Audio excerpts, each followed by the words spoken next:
Well, because Cricket South Africa put the starting time as 12 o'clock.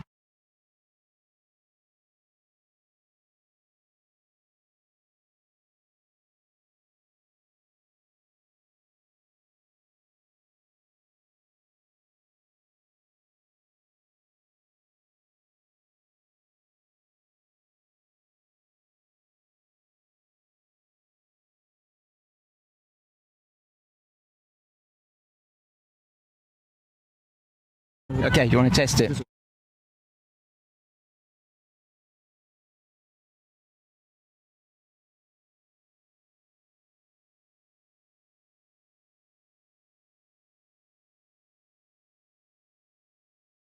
Closer to the Series 18 to win the challenge match.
Good day to everyone at home. We're currently at World Sports Betting Newlands, ready for another day and a big matchup between the Western Province Ladies, World Sports Betting, and the Northwest Dragons. Another beautiful day in Newlands. We had some rain over the night, but we're ready for some good cricket and a great T20 match.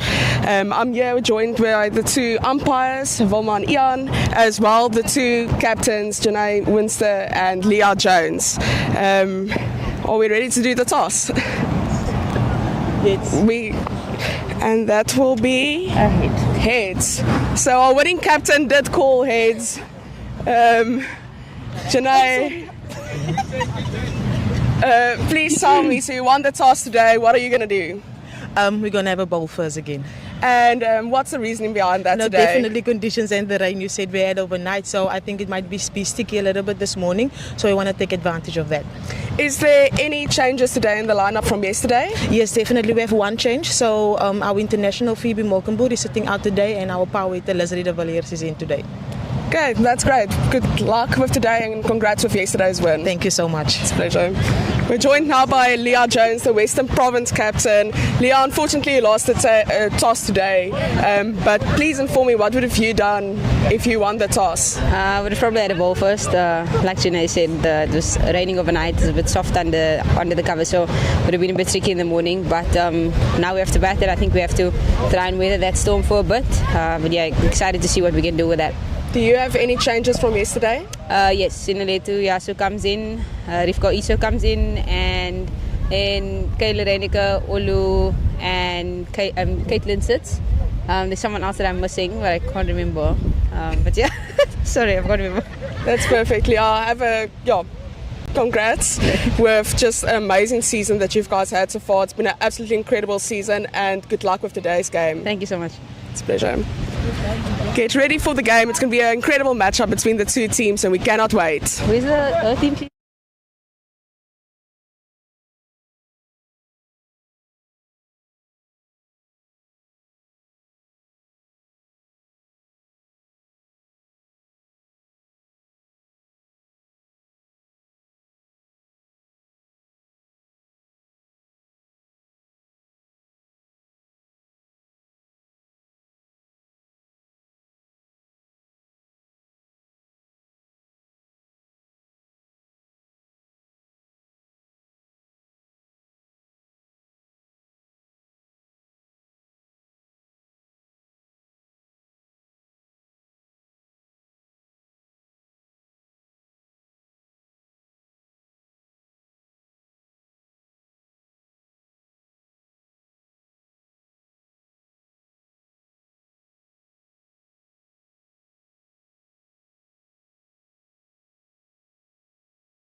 Welcome to World Sports Betting Newlands for this Hollywoodbets Pro20 clash between the hosts, World Sports Betting Western Province, and the visitors, the Northwest Dragons.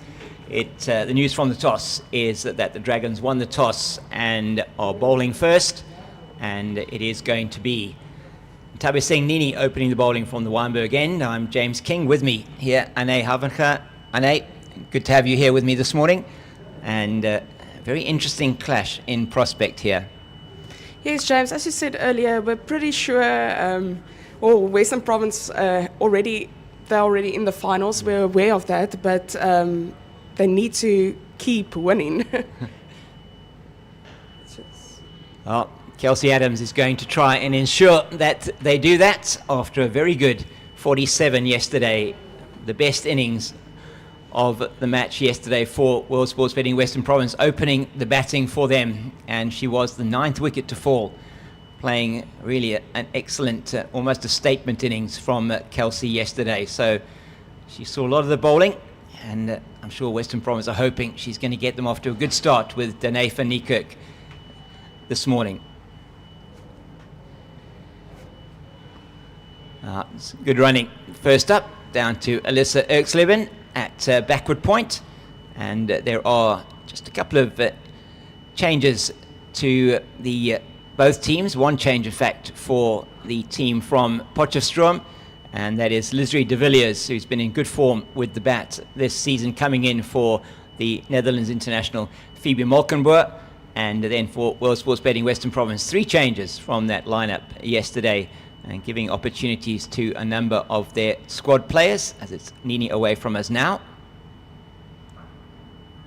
And no run this time to Alyssa Erksleben. Yes, just at the moment, Danae van Niekerk just trying to get her eye in, not going for the big shot at the moment. They will need her to perform well today and stay in the team. We know a number of their players are currently with the Proteas. That also includes Faye Tunnicliffe, the top scorer in this format at the moment. So they will rely on Danae to hit some winning runs. Well, that is going to be, I think, the first boundary of the innings. Didn't get hold of it fully. Full toss from Tabiseng Nini. Unusual for her, normally so accurate, and with her bowling she's upset with herself, is Tabiseng, that one was angled in full toss on leg stump and guided down to the boundary for 4. Good start for Danae. Yes, and the Polander field is currently just having a quick chat, trying to figure out what they can do differently and how they can get Danae out. Well stopped there. Excellent work in the field from Deirdre van Rensburg, young Northwest player, diving to her right. Excellent fielding on the square. Always difficult to field on the square, and makes an excellent stop. Yes, and it was lovely to see right after that incredible stop, Mignon du Preez just going and high-fiving her. And I always love it when there's a positive atmosphere on the field. It definitely reflects in the game. That is past a diving Lisri de Villiers at mid-wicket. A little bit short from Tabiseng Nini, and Danae van Niekerk is going to make you pay if you pitch it at that length. Just look at the replay. It's an incredible shot in the field. They can do nothing there. That will also bring the end of the first over. So that is 9 runs from the first over. Kelsey Adams getting the single and then putting Danae van Niekerk on strike with 2 incredible boundaries, 2 4s. Just 2 balls that were a bit loosely bowled from the bowler and short, and Danae punished it. But yeah, so far a good start. 9 runs from the first over is always a positive intent from the batters. Yes, World Sports Betting Western Province will be very happy with that start, as it's Katlejo Seklodi who's now coming in to bowl, and she has had a good season so far with the ball in this competition, as has Tabiseng Nini. But Seklodi, the highest ranking from an average point of view at least bowler for the Northwest team, and she can be bowling her medium paces from the Kelvin Grove end. Kelsey Adams on strike. Go through those 3 changes to the province team after this delivery. Oh, it's an easy single. Down to long on.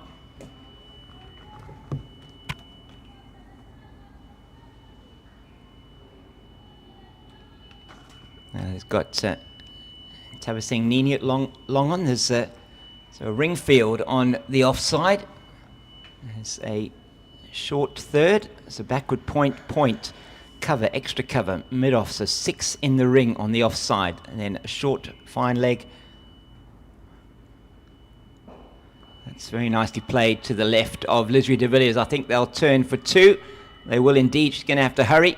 If that's a good throw, probably Seklori just not close enough to the stumps there, perhaps, as that throw came in.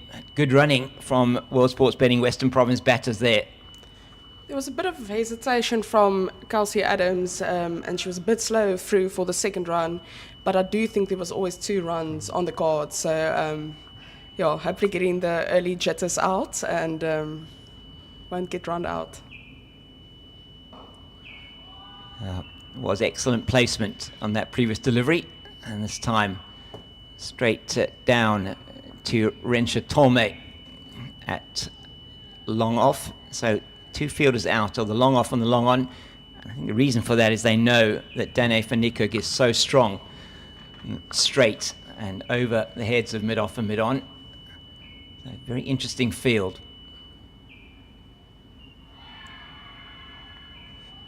Well, big shout there for LBW. Maybe just coming down leg side. Certainly did seem to hit her on the front pad, Adams, as she was forward to that.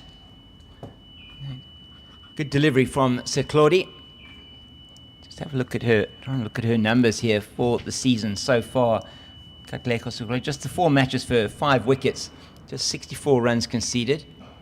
It's nicely played by Kelsey Adams, but straight to, it looks like Deirdre van Rensburg at extra cover.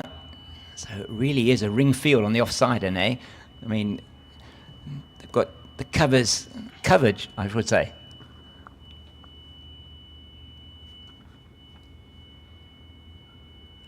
Oh, whoa! That was very close. That was almost a nick, but Kelsey Adams survives, and that will also bring the end of the over.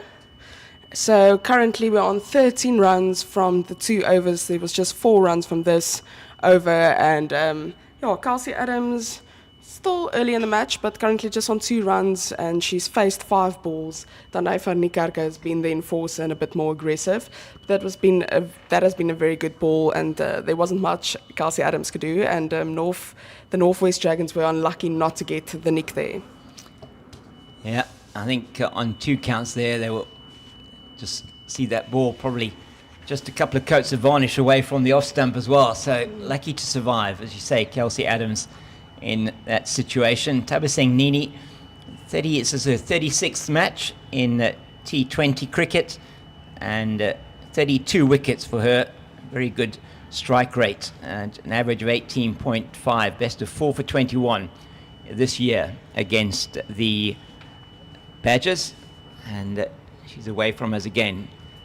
Just 18 years old, sorry, 20 years old I should say, and she really is a huge prospect for the future. Just looking at those numbers for her already, made her debut for Northwest as a 14-year-old in the 50-over format.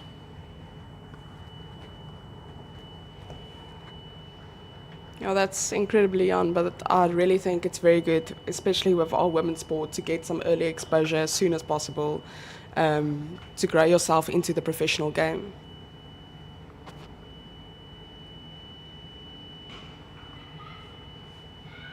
Well, there we go. What a catch by Janae Winster, the captain, and Dane van Niekerk going for the big shot, maybe over mid-wicket, and she hits it straight to the captain. Hard hit to the captain, who juggles with it a few times, but then does manage to take the catch, and that is a huge wicket for Northwest. And Dane van Niekerk is looking at this again. She got a whole lot of it, but she didn't get the elevation. And what a catch that is from Janae Winster. And the Protea has to make her way back to the pavilion for 11 runs there off just 8 deliveries. And that is a huge blow struck early by the ladies from Northwest. Yes, you could almost feel everyone held up their breaths as the captain wants to juggle that ball. There was a few juggles there, but eventually she held on, and that means it's the end of Danai van die Kerk. Unfortunate for Danai, she would have liked to get some runs behind her name. We saw that she was included in the squad that's now going to tour New Zealand. So she's an important player to get some runs behind her name, because touring New Zealand is not going to be easy, and especially with the whole idea of that there's a World Cup later this year. Yeah, exactly. So wishing her and the rest of the Proteas all the best. The Proteas in action today in Kingsmead in the Black Day, and initiative to highlight gender-based violence. Oh, good delivery, moving away from the right-hander. She's just feeling for it outside the off-stump is Delmi Tucker. She's been in some good form as well this season for World Sports Betting Western Province in this format. Yes, Delmi Tucker currently with the batting averages, she's 6 on the list, highest score 45, and she's accumulated 164 runs across her 8 games. That's nicely played, but also very well fielded at backward point once again by Alyssa Erksleben. So it's been a good over this from Ntabiseng Nini after she went for 9 in her first over. And so didn't go through those changes in the Western Province team. Kayla Reinecker, Olutlesio, and Caitlin Weingard not playing today, replaced by Yandiswa Mangala, Rivka Esau. Oh, it's put down. Dropped. Oh, it's put down at short third. I think that is Katlejo Seklodi. That should have been the second catch. No, it's Karabo Limpani. Oh, she's hurt herself there as well. Limpani trying to take that catch. Was hit hard by Delmi Tucker, but that is a chance, and could have been the second wicket. Big wicket as well it would have been. Nicely played once again by Tucker this time, but it's well fielded, and a wicket maiden for Ntabiseng Nini. Don't see those very often in T20 cricket, and that is outstanding from the young pacer. So World Sports Betting Western Province 13 for 1 after the third over. It's very unfortunate that they dropped Delmi Tucker. As we just went through her numbers, she really has some great, she can be a big difference in a team, so they would really like to get her out as soon as possible in the next few overs so that there isn't too much damage done. But also from a batter's perspective, it's always nice getting a chance that gives you some extra, I think some extra nerves, but you're also a bit calmer knowing that you survived another ball. And usually we've seen a lot of players using that opportunity to score big. Yeah, certainly Delmi Tucker will want to make the most of that chance. And the final change in the team is that it's Claudie in again, is Sinaleto Yasu, the young pace bowler. She is in the team as well, and replacing, as I said, the 3 replacements today: Kayla Reinecker, Caitlin Weingard, and Olutlesio.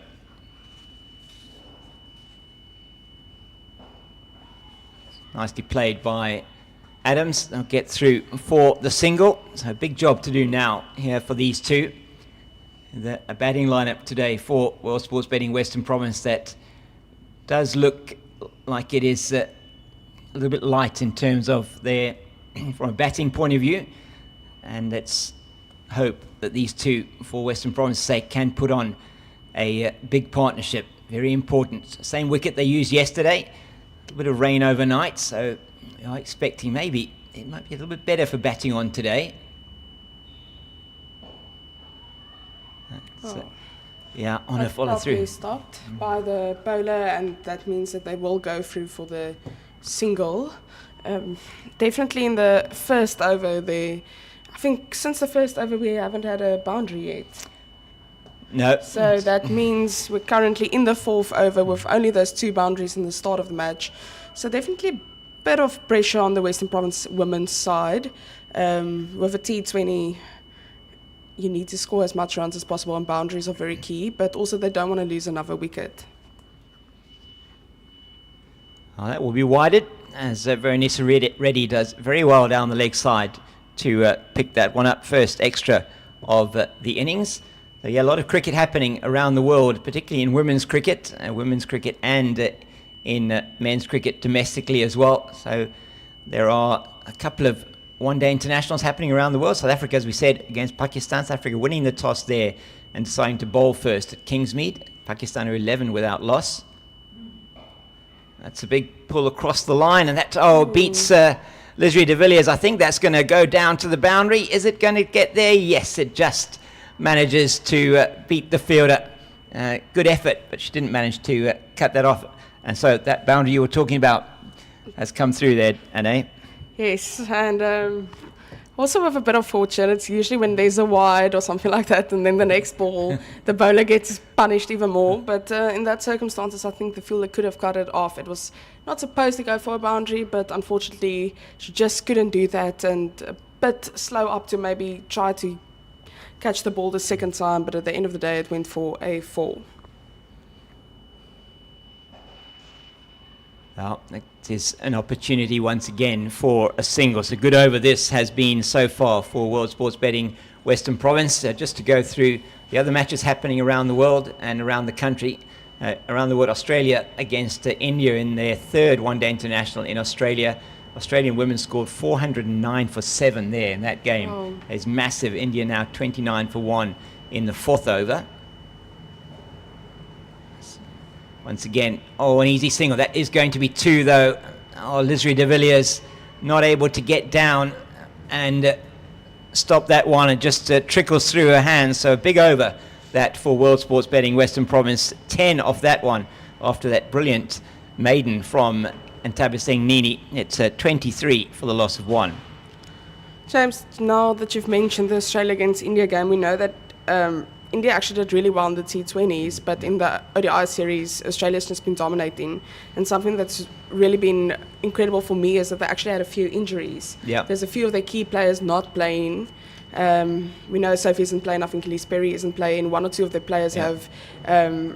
I saw yesterday that Meg Lanning's going to help with the under-19 side, so they had a few people that retired over the last few years, and then still to go and put up a score like 409 is incredible. Well, Alyssa Healy in her final series for Australia as captain and as a player, 158 for her off 98 deliveries, and then Beth Mooney, 106 off 84 balls not out there in what a brilliant... total, that is 409. India, they've lost Smriti Mandana for a duck early on.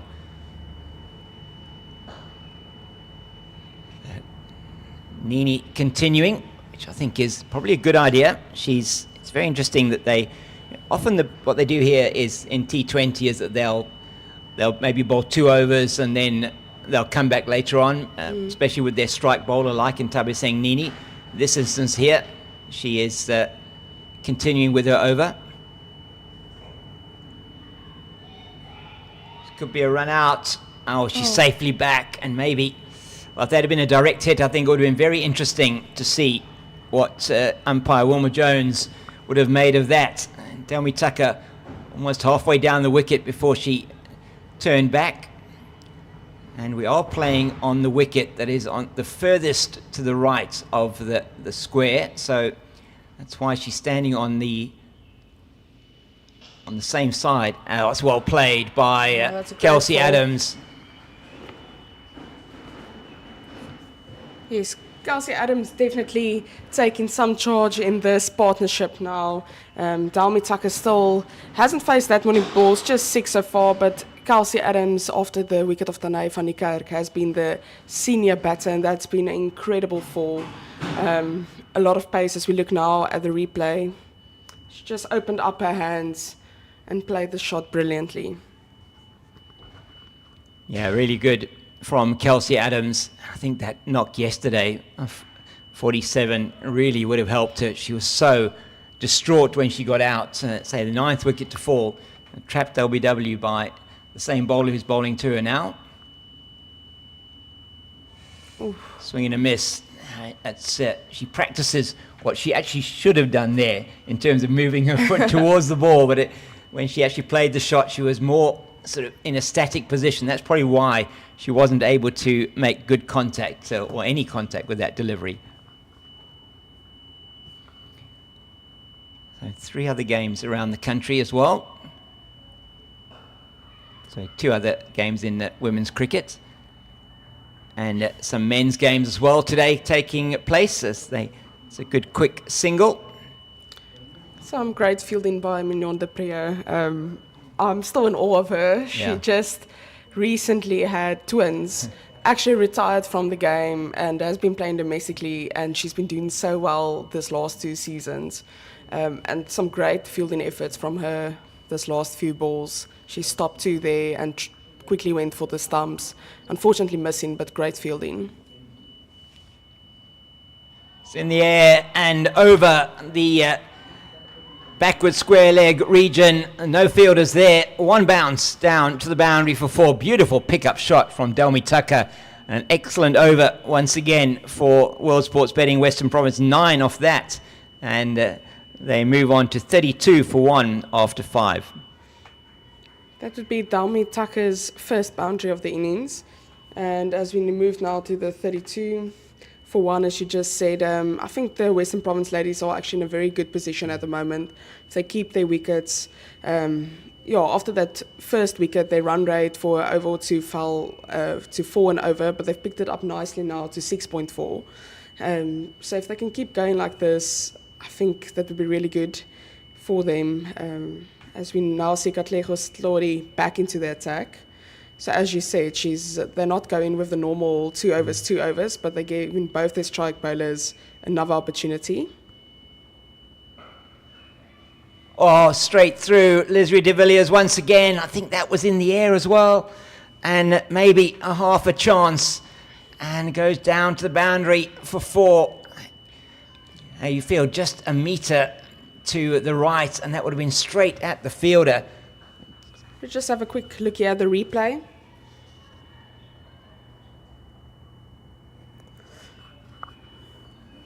Not sure if that was a chance, but she definitely could have stopped the ball. But it had a few.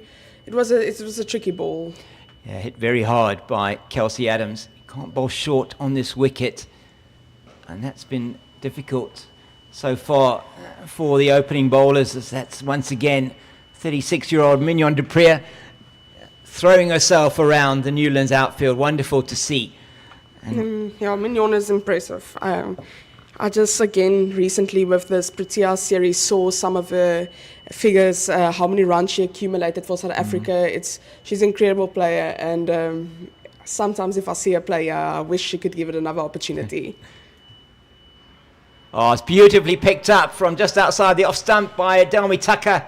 And there, she's just played that one over square leg once again for 4. She's looking in good form. The ball seems to be coming onto the bat a whole lot better today than it was yesterday. Just looking there, the replay of the boundary. Oh, that was beautifully played. She middled it and got a nice feel to it. It was an incredible boundary. Yes, a lovely pickup shot. That one was actually straighter than I originally thought it was from Claudie. She's going to have to get her line right here. She's bowling too straight. Needs to be outside the off stump. That's better. And Tucker is making it into a ball that she can play down to Nini at long on for the single. So another very good over in the power play. The final one of the power play for World Sports Betting Western Province, and their run rate now over 7. Yes, these 2 boundaries in these overs over definitely picked up their run rate. Just before this over, they were 6.4, and it's now moved to 7.4. That's over the head of Deirdre van Rensburg. It will go down to the boundary as well for 4. Kelsey Adams now coming to the party in this over as well. 2 boundaries for her in the over, and 1 for Delmi Tucker. That 2 full this time, and given a little bit of width outside the off stump, and perhaps just 1 over too many for Katlego Seklodi in this spell.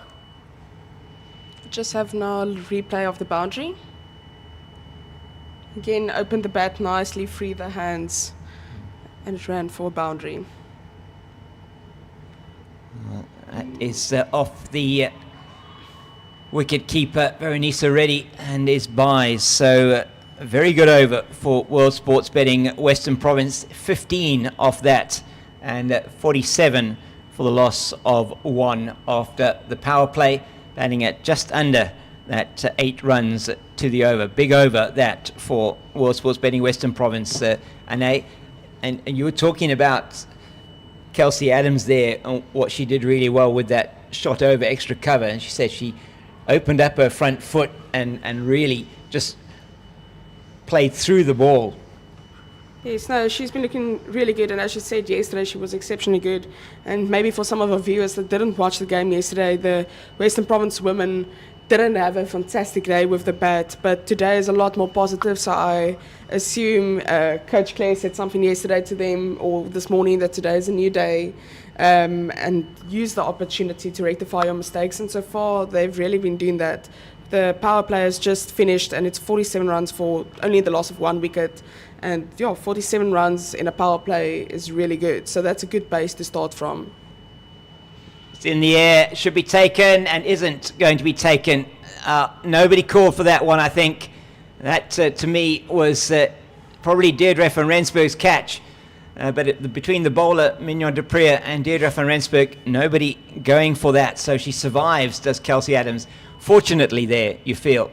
Yes, it's almost as if everyone on the field just froze for a second. The ball was up for quite a long time, and almost all three, as you said, had the opportunity to catch it, but at the end of the day, everyone just stood still.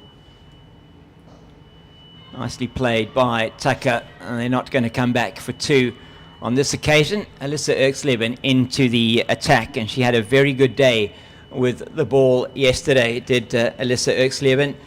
Took 3 wickets for 28, her and Janae Winster strangling the middle order of World Sports Betting Western Province.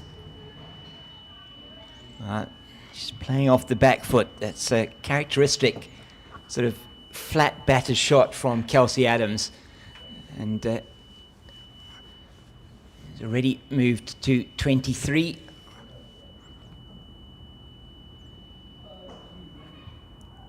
Was that also off an opportunity? I think that was a chance, and you just tell from the reaction from Alyssa Erksleben that was a chance. So Kelsey Adams now is 2 from 2. Yeah, Tucker, we're surviving. Absolutely. Well, 2 survivals between the 2 batters. I think one of the things here, and she's not moving her feet at all, and she needs to be doing that to try and get to the pitch of that delivery. Very static in the crease, but here she's able to work it into the leg side, where Lisri de Villiers does the fielding, and they come through for a single. So a good first over from Alyssa Erksleben, the experienced off-break bowler. But the 50 comes up for World Sports Betting Western Province, 50 coming up of exactly 7 overs, and that is just over 7 to the over. They'll be happy with that start, particularly with the loss of the wicket of Danae van Niekerk early on in the piece. She was looking in really good touch, Danae, and 11 for her off 8 deliveries with 2 boundaries. But since then, Tucker and Adams have been pushing the scoring rate along as the captain now, Janae Winster, comes into the attack. And yesterday it was these 2, the spin twins, Erksleben and Winster, that just put the brakes on Western Province, got wickets at regular intervals. So a couple of changes to the field now. So Claudie just being sent out to the long off boundary, and Rensha Tolme coming into short third. I think that's really from a view of the pace around the boundary. And so we've got quite a widespread field now. 4 fielders out on the boundary, which is what you are allowed in the second power play. Once again, that characteristic pull into the leg side from Kelsey Adams off the shorter delivery, and they're through for the single. So for Tucker, you'll notice they're making a change. As de Villiers comes down to short fine leg. And that's because they know Delmi Tucker likes to sweep and paddle. And She's equally good off the back foot into the deep, and that's to Tabaseng Nini, who's at deep mid-wicket. So what have we got? And now we've got a deep backward square. That's Karabo Lempane. We've got a deep mid-wicket. Tabaseng Nini, a mid-wicket and a long on the leg side. And that's swept nicely. That'll go down to the boundary for 4. Not going to get around the fielder, Lempane. And how ironic, James. You said with Dalmi that she likes the sweep and the paddle, and that's why they put the fielder there for her. And just as they changed the field position again, Kelsey Adams decided she can do it as well. Well, they've certainly left the gap there for her, haven't they? She is normally a player, and this is very good from Kelsey Adams. Not a shot that we see her play often, and excellent execution from her. That's more the type of shot I think that Northwest were expecting from Kelsey. Well played down to deep backward square for another single. So it's been a good over for Western Province so far. I really like how they've been rotating strike from the start, really trying to rotate strike, get the boundaries. They've been batting really well. It's really well pulled by Delmi Tucker. And that will be a single, and Janae Winster is now going to bowl her last ball for this over. 8 off it so far. And can she end with a dot? Oh. Yeah, not sure if that did come off the edge of the bat, but it is a dot ball to end the over. 8 off that one. Good over again for World Sports Betting Western Province. 58 for 1 after 8 overs, batting at just over 7 to the over. And what they've done well in the last few overs, is they've really reduced the number of dots that they've been facing and have conceded. And that's always important in any form of white ball cricket. Yesterday, significant number of dots for World Sports Betting Western Province, and in fact 49 in the first 10 overs of first 60 balls. Ooh. That's in the air and will be taken, and that's what the field is there for. And they know she plays that shot, and she played that shot straight to Lisri de Villiers, who takes the catch, and Delmi Tucker is on her way. Delmi Tucker facing 12 balls there, 15 runs that she scored, and she was forming a really good partnership with Kelsey Adams. Between the two of them, they had a 45-run partnership. But Delmi Tucker, she faced, that was her 13th ball that the wicket fell, 15 runs from it, 5 dots and 2 fours, and it was actually an interesting wicket to me because the ball was extremely wide, and I think if she stayed in a position or in a crease, the ball would actually have gone 4 wide. It almost looked like it, but she decided to go and play that shot and work it across from her, but unfortunately the fielder was set, and Lisri de Villiers earlier on had a few misfields, but this was an exceptional catch from her. She just held her nerves and she held onto the ball. Yeah, as you said, going well across to the offside, wanting to play that sort of ramp shot. We know that she does play it exceptionally well. This occasion, she's probably premeditating that and just getting too much on it. Fielder was there for exactly that shot and takes the catch. So that brings Leah Jones to the crease. And Leah Jones in T20 cricket, 58 matches, just 179 runs with a higher score of 21. We know that she's a better batter than that. She's got the chance today to build an innings here. She has a full go outside the off stump. That first one tossed up by Alyssa Erksleben. She's been very good the last 2 days here in her first over as well. Just the 3 runs conceded, a wicket off her first ball in this over. Some nice turn as they're through for the single. Ooh. And a great fielding effort there by the captain, Janae Winster. And also some great work behind the stumps from Reddy, but luckily for the Western Province women, they were in the crease and no run out, but some good fielding and good keeping. Yeah, good sharp run taken there, and Kelsey Adams calling quickly and getting through for the single, has already demolished the stumps at the striker's end.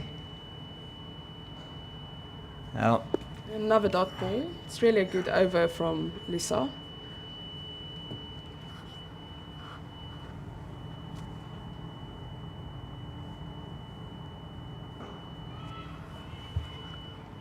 Down to Tabitha Lachransi here at long off, and first time I mentioned her name, first time I think she's fielded the ball today. That's another one just flat batted down the ground by Adams. They're finding Erksleben very difficult to get away, Western Province. At close to that wide line, but another very good over. The wicket, and just 2 runs off that over, 60 for 1 now after 9. So going at 6.7 to the over. Got off to a good start here, World Sports Betting Western Province, and with wickets in hand, they will feel that they will want to try and accelerate as much as they can in the next number of overs. These two, very important for them to stay at the crease for as long as possible. Yes, and the key person obviously in this partnership is Kelsey Adams with her 31 runs from 30 balls. She's really been looking well today. So she has to keep it up and make sure she protects her wicket. That's nicely played. I don't know if they will come back for 2. They won't. It's not going to take on Nini's arm. I believe she's known as Sticks. That's her nickname. Which is, we were chatting a little bit to Katlego Seklodi as we were on our way back up to the commentary area after being down on the field. Some very interesting nicknames that the ladies for the Dragons have got. Katlejo's nickname is Norox. She said she doesn't know where that comes from. She was just given that. And Veronisa Reddy's nickname is Paprika. It's in the air. It's high. Is it going to be taken? Yes, it is. It is taken. And great catch. Very good catch as Leah Jones goes downtown, and she's going to have to go. That's an excellent catch from Tabitha Lachransi, getting underneath it. Never an easy catch, those. It was really up high and just needed another metre or so to get over the boundary, but it wasn't able to get there. And she's underneath it and takes the catch. Really well done by Tabitha Lachransi, and Leah Jones makes her way for just 1 of 4 deliveries for the captain. Excellent catch, and that is a big blow for World Sports Betting Western Province as Yandiso Mangala comes to the crease. Now, very busy player, Yandiso Mangala earlier on in the season, getting her highest score in this format at 22 that she got against the Badgers just a couple of weekends ago, and 3 weekends ago it was here, and she'll be looking to add to that and really get a good score on the board today. Hit it well enough, you feel, did Captain Leah Jones, but just not enough distance, too much elevation. Very good catch. We'll go through for the quick single. That means Ndiswa Mangla is off the mark and she has her first run. Again, as we know, it's a cliche thing to say, but partnerships are really key, especially still with Kelsey Adams at the crease. She needs someone to back her up. Most certainly does, as that's, once again, just a single. I think what's important now in this period with Yandisa, we know she's going to be working it around and be able to take, hopefully, the quick singles. He's quick between the wickets. There she goes again, just nicely working it down the ground to Lachransi, who shows us her ambidextrous capability there as well. Bowls right arm. You saw her throw that one in left arm. It really is an excellent attribute for a cricketer to be able to use both arms. Can't get hold of that. Once again, the that's a sort of flat batted shot from Adams. She's looking as if she wants to play it squarer, but she's not able to do that. 4 off the over and a wicket. It's been very good from the Northwest, and once again they've taken wickets, have the spinners in consecutive overs, as Western Province are 64 for 3 after 10 overs, batting at 6.4 to the over. Yes, as we get to the halfway mark now, you said earlier, James, that the 2 spinners are going to play a crucial role, and they have so far 2 wickets from them, and I think that makes sense from the captain to keep them bowling to the ladies and try to see if they can get another wicket. Once again, nicely played by Mangala down the ground, and Sir Claudie does the fielding. So what you're going to get here from Yandisa is exactly what she's doing. Is she's going to try and keep herself at a runner ball, working the singles. Oh, it's in the air, should be taken. No, it's not. It's falling safely. Oh, she's fortunate there again, Kelsey Adams. She's going for the sweep, almost slog sweep into the leg side. Shorter boundary is out to the leg side, and she's targeting that, gets a top edge. There's nobody in at that short, fine position. Gets away with that. That's a very good run. That's a great single. I feel that even though the Western Province ladies have lost 2 wickets now in the last few overs, the fact that they're still looking for the singles, trying to rotate strike, trying to keep the run rate up, that's very positive from them. Couldn't agree with you more. That's, once again, another single down to deep mid-wicket, where Ntabiseng Nini finds herself. Does do the boundary riding work for Northwest, and as Nini very quick across the field. No run on this occasion, as Deirdre van Rensburg, the batting hero for Northwest yesterday, does the fielding. So, say plenty happening around the country, not only in women's cricket but men's cricket, and that is going to be another single for Yandisa Mangala. She almost took out her partner there in Kelsey Adams. She quickly had to duck and go through for the single. A lot happening there, but it's the end of the 11th over. 69 runs for the loss of 3 wickets so far, 5 runs coming from that over, and a slow but steady partnership at the moment of 8 runs that they would like to keep going, as we see now that Janae Winchester is going to bring herself back into the attack again for her 3rd over. And in the previous over, she got a wicket, and she will definitely try to do that again. Yeah, they're doing well, the spinners, once again. Winster 2 overs, 1 for 12. 3 overs, 1 for 10 for Erksleben. They've put the brakes on, once again, the spinners. Oh, that's well hit by Yandisa, but not able to get it past. Janae Winster does good fielding off her own bowling. It's good to see here from Yandi is that she's using her feet really well, and haven't seen that too much today.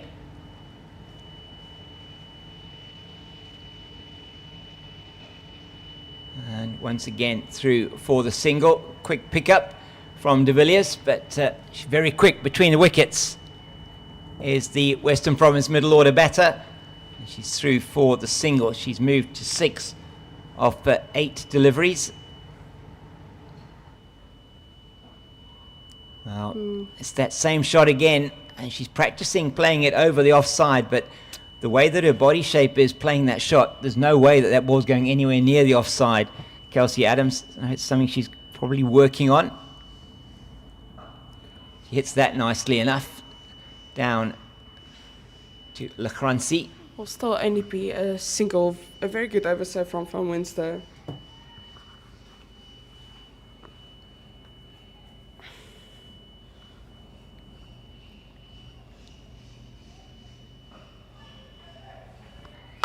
And another single, one more ball remaining. I know, James, you've been looking at the Lions women, the DP World Lions women score and the Titans score. How incredible is it to see Lazelle Lee back in South Africa playing some domestic cricket? Yeah, back playing for the Titans for the last couple of... That's up in the Yeah. air. I think it's going to be taken. No, it's not. Oh, she came in too far. Did Sitlori. Let it go over her head. And Adams survives. And 2 runs as well off that. And that is a chance, really. Yeah, Lizelle Lee, as you say, back in South Africa. Playing for the Titans for the end of the season, just this weekend and next weekend. Before the finals weekend, and the Pro20 is set up really well next weekend as well, with the Dolphins losing yesterday. The Lions are through to the final already. They're through to the Pro20 final as well. Both finals to be played in Durban on the weekend of the 13th, 14th and 15th of March, and the T20 final, Hollywoodbets Pro20 final on the Friday night between World Sports Betting Western Province and the DP World Lions. And then the final on Sunday of the Hollywoodbets Pro20 between the DP World Lions and a team yet to be decided. And it is between the Dolphins, the Titans and Western Province as to who will be playing in that final. As it's Deirdre van Rensburg into the attack, and they just threw for 1 as it's nicely swept by Mangala. We saw 3 overs in a row from this end from Elisa, but the spin is continuing, but now from Deirdre van Rensburg. So the captain making a change to the bowling.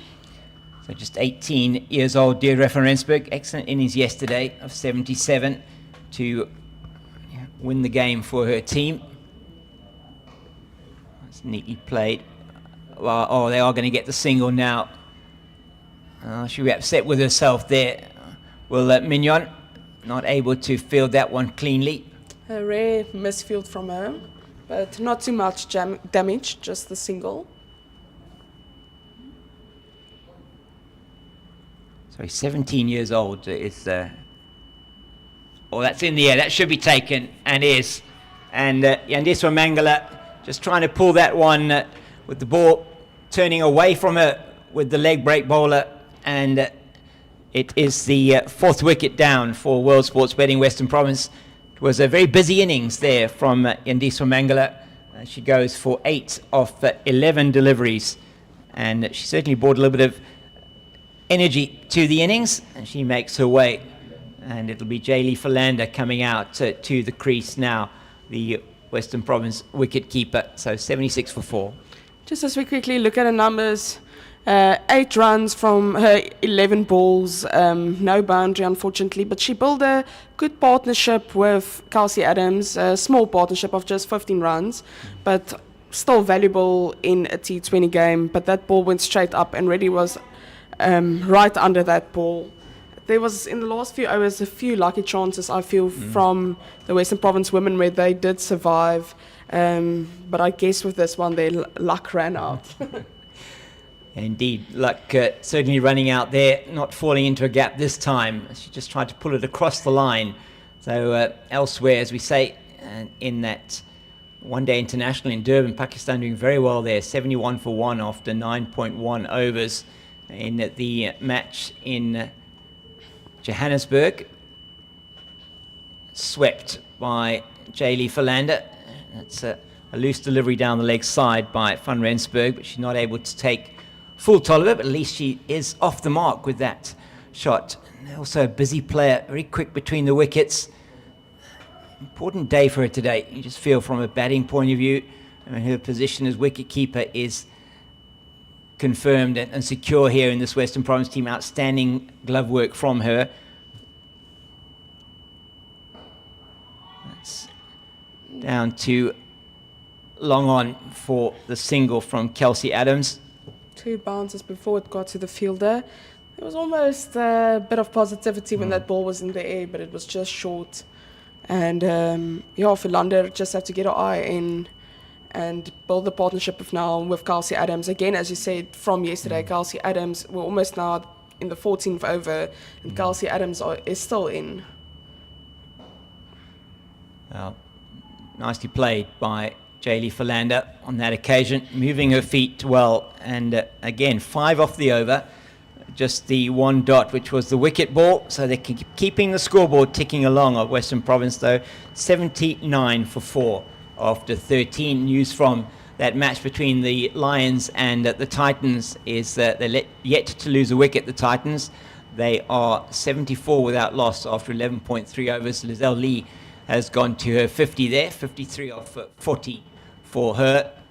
And we don't have I don't have a score from the match in Oudtshoorn as yet. It might only be starting at 11 o'clock. But really have got off to a good start, have the Pakistan women in their match against South Africa. South Africa deciding to field first in that Black Day fixture. So Nate, 79 for 4, 7 overs to go. What are you thinking as a World Sports Betting Western Province player here as Tabitha Lachransi comes into the attack? How many are they going to look for? 7 and over? I definitely think so. I think the important thing is if she can get the singles and rotate strike, that is important. And then Kelsey Adams, hopefully in a controlled way, can let loose a bit. And as they have been going really along very nicely with the singles, just quickly look here. And here's another quick single. And they're safe. Another good fielding effort there from That's De Villiers. Yeah, De Villiers, yes, absolutely right. Good fielding there. So I think Western Province have been really going along very nicely with the singles. So if Philander can back up Adams with singles, and Adams then can take control with some calculated risk shots, I think they can still get a decent total.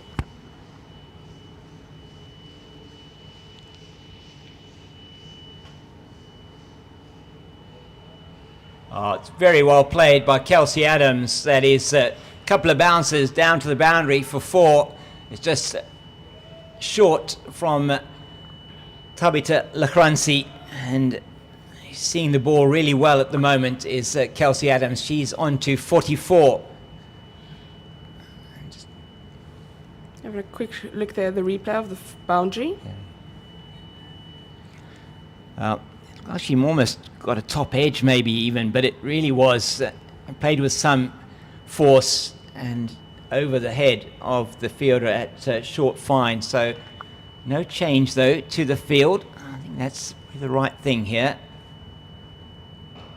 That's played down the ground. That will go one bounce and over the rope. Oaksleben can do nothing about that. So Kelsey Adams moves to 48 now, equaling her highest score in T20 cricket, and yesterday just missed out on a 50 today.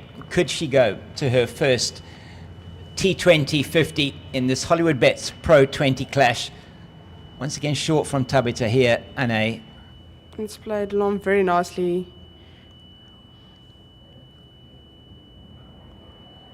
Delicate touch this time. Soft hands for the single.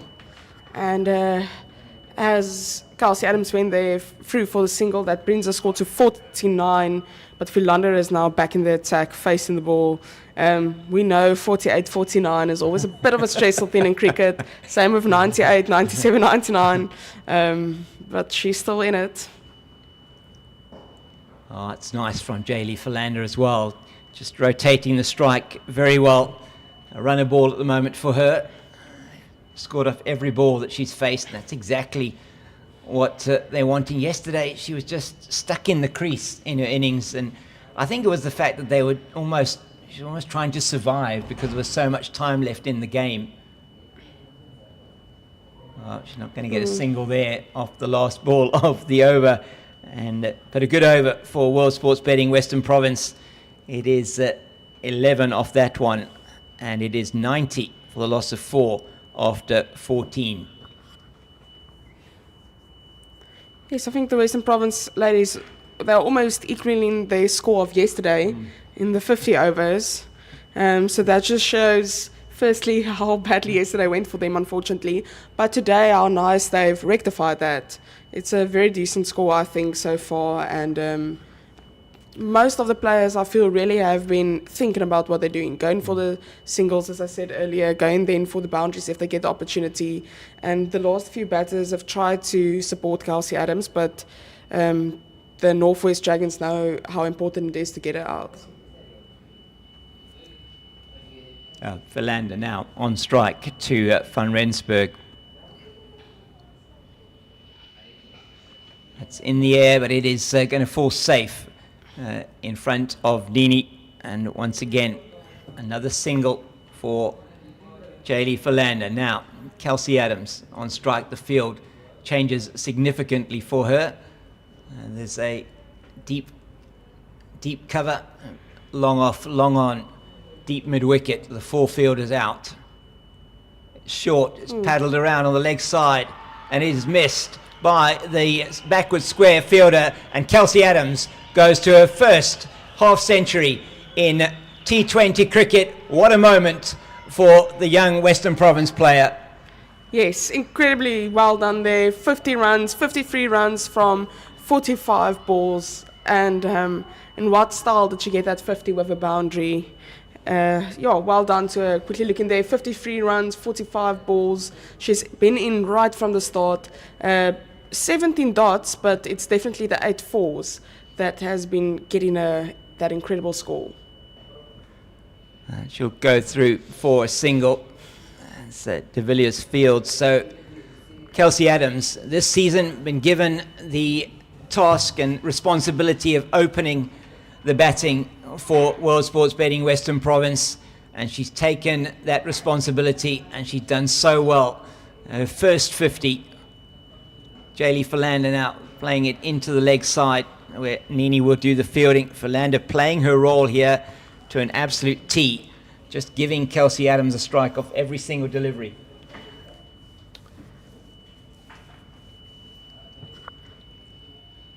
Yes, as you said, Kelsey Adams, young player, only 23 years of age, but she already made a debut for this team in the 2018-2019 season. So from a young age, made a professional debut. It's in the air. It bounced a couple of times before it gets to Lachransi. And nearly the end of 15th over. And I will step out and Kieran will be joining you.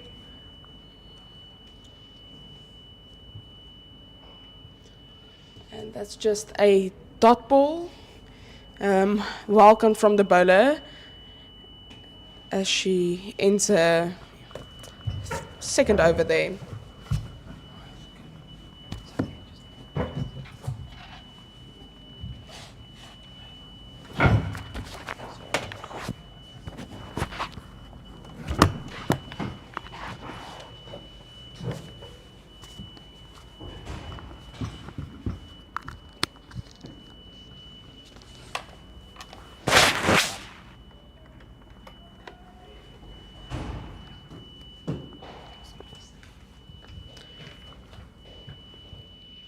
As we see, they're going to bring Nini back into the attack for her last over. She opened the spell this morning from the other end, but they know they have to get the breakthrough now with Kelsey Adams, who scored 55 runs, and she can be very dangerous in this last 5 overs for them.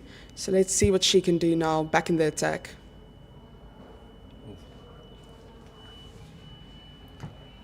And first up, a dot ball. It will be interesting to see what Kelsey Adams does in this next 5 overs. Is she going to let loose? Is she going to try to stay till the end, play some calculated shots? She has been key for this team, so she definitely doesn't want to go out.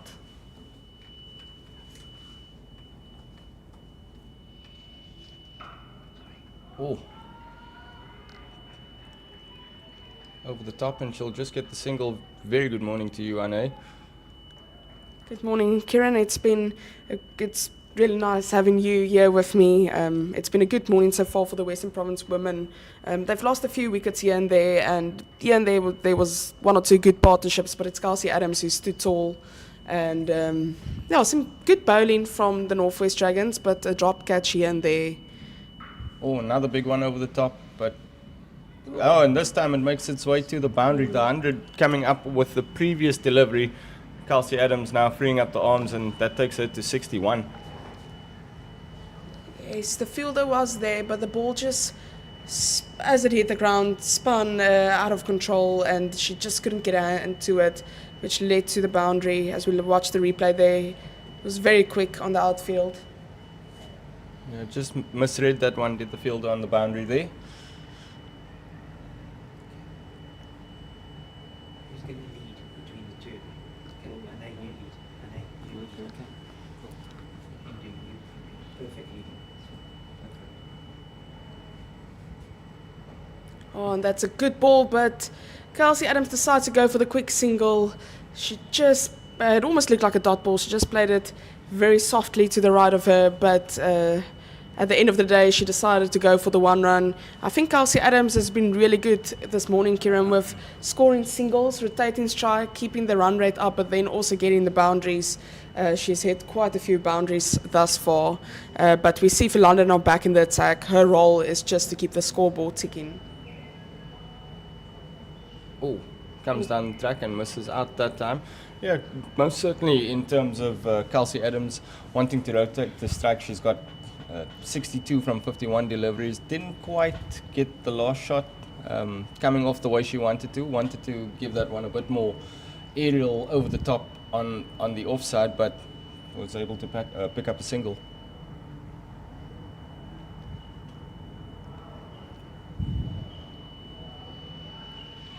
Oh, and taken. And that is the end of Philander. This is almost a very similar wicket to the one Dalmi Tucker went out earlier. But that brings the end of Philander. As we quickly look, she just scored 6 runs from her 8 balls. But the partnership was very valuable. It was 29 runs. So obviously she played a very crucial role in helping Kelsey Adams. Jaylee Philander, 6 runs, 9 balls. And just looking again at that wicket, she moved across the stumps, and it's almost identical from the wicket of Dalmi Tucker, also the same fielder catching the ball there. And the Northwest Dragons will feel that this is a welcome wicket for them. But of course, Kelsey Adams is still standing strong, and that is, I think, where the problem lies. Yeah, just trying to be a little bit smart and giving herself some room there, did Jaylee Philander, but then unfortunately didn't get too much on the shot and ended up picking up the fielder at short, fine leg. So she's done her job, helped the team get over the 100-run mark. Any score you feel now, any big competitive total you feel is kind of reliant on Kelsey Adams. She needs to carry her bat through. You asked me at the top of this over, or put the question out there, what type of approach she'll take. Will she want to start freeing up her arms and building on this base? I think we've definitely found our answer now. I mean, you see now that Elisa Erksleben is back into the attack for her last over of this morning. Starts with a bit of a lofted delivery. Kelsey Adams doesn't take the bait on this occasion.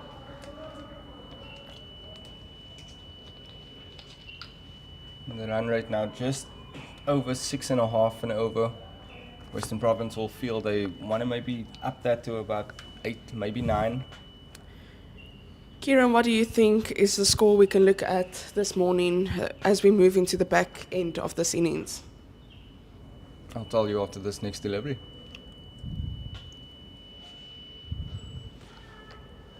And as we said again, it's the safe hands of Mignon de Pre doing the fielding there. And just a dot there from Mia Leila as she came into the attack now after that wicket from Philander that fall. Another lofted delivery. Now just pick up a single. Some good running there. Yeah, I think any score just over the 130, close to maybe 140 would be competitive. It looks a bit far-fetched at this stage. Kelsey Adams goes up. Oh, what a catch! What a catch!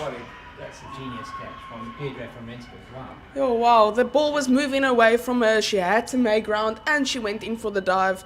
There was a lot that Deirdre van Rensburg had to focus on, but she kept her composure and took the catch. They well done. Felt actually early in the game the Northwest Dragons had a few opportunities where they could have got catches, but they were a bit static, not good communication.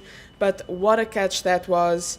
And as we see Kelsey Adams leaving the field now after her wonderful 63 runs, 53 balls. She had 19 dots, but it was those 9 fours that was just incredible from her. We just saw quickly on the replay the catch. It was brilliant. And this will bring Tatum LaRue into the... it will bring Tatum LaRue on the pitch. Tatum LaRue usually comes in a bit later, but we know she can be very aggressive. She was quite aggressive 2 weeks ago when they played here against the Garden Route Badger, or against the DP World Lions, and last weekend, and she really played very well and hit the winning runs there. So I think that's the reason why they brought Tatum LaRue into the attack this early for this last few overs, so that she can get the run rate up. Yeah, I was just saying a couple deliveries ago that maybe a score around the 130 mark, close to 140, was definitely on the cards, but that was kind of dependent on Kelsey Adams staying at the crease. You just feel that dropped a little bit now. She was very good value for 63 runs. And that's really the bulk of the runs for Western Province this morning.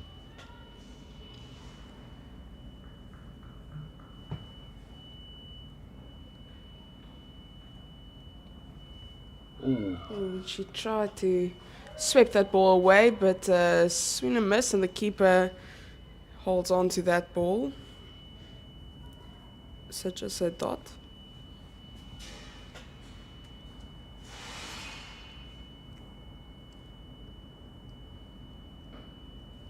And another dot to end off that over. It's been a great over. 2 runs from that over and the wicket, and 3 dots. I also had a look now. The only extra so far has been 2 extras, and only one of them has been a wide from the Northwest Dragons women. So they've been doing really well this morning with bowling quite well. Here and there, loose delivery, and that's where the Western Province ladies hit a few boundaries. There hasn't been a maximum this morning, but there's been a few 4s. But well done on the Northwest Dragons so far to keep that extra so low. It's a very well polished performance from them, and I don't want to jinx it now as a commentator, but I hope it stays that way. Most certainly, Anna. I mean, as you mentioned, only 2 extras. There's 3 overs left in this innings. Almost all the bowlers picking up a wicket at this stage, or at least contributing, but their figures aren't looking that bad at all. So we see Winster, the captain, back into attack for her last over. She decided to bring her back into play, and let's see what she can do for her last over. Starts with a lofted delivery. They could potentially pick up 2, but Tatum LaRue just trotting down to the striker's end, just pick up the single. That means the field will change a little bit. That's the benefit of having a left and right hand combination at the crease. So you see Mignon de Pierre now moving across to cover some field in there.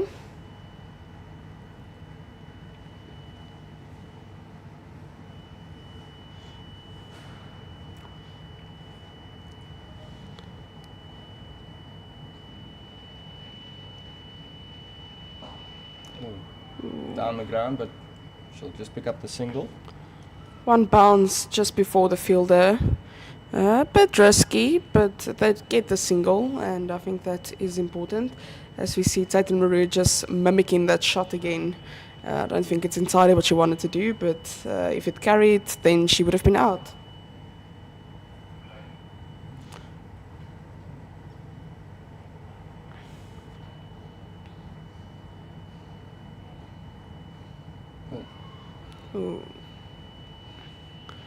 Mia Layla just couldn't get that ball away properly, and the keeper had some work to do, but they decided not to go for the run. As we see now, the 2 batters quickly meeting in the middle, exchanging a few words.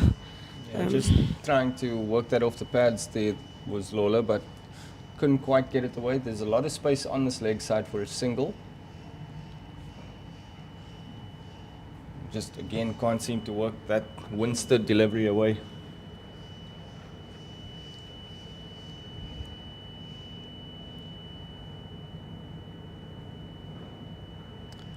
Again, trying to see if she can go for the run there, almost moving forward into the shot, using her feet ready to run, but no run there. So this last 3 dots have been very impactful for the Northwest Dragon women. She goes over the top this time, does Lola, picks up a single. LaRue was interested in a second, but the fielding out in the deep was not too bad, and that's a very, very tidy over to end with by Jane Winster, the skipper. She's gone for 3 runs in that last over and takes her bowling figures to 1 wicket for 20 runs during that 4 overs. So very impactful with the ball from the skipper. Yes, as we move now into the last 2 overs, Kieran, I think the Western Province ladies will have to free up their arms, go for the shots. Obviously, don't want to lose their wickets, but I think they have to go big now. It's the last 2 overs, and at the moment they're eating up a few balls. So, as we said, a boundary will be very welcome, and maybe even a maximum for the first one of today. Yeah, hopefully we get to see the ball fly over the boundary for the first time today during this innings.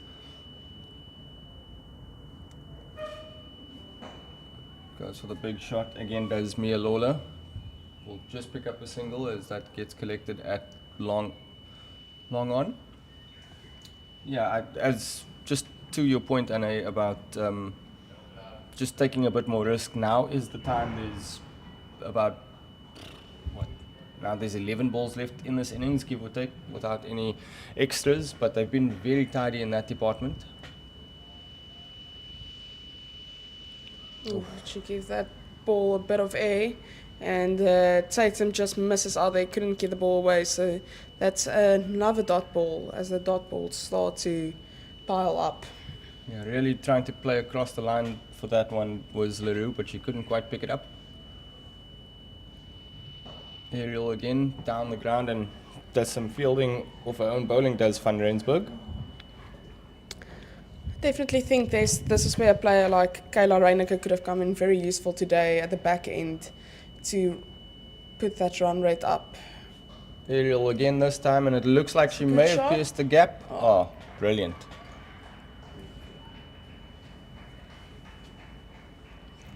Great fielding there from the captain, Winster. Really well stopped. That ball was played with some aggression, but she made sure that it didn't go for the boundary. Leading from the front.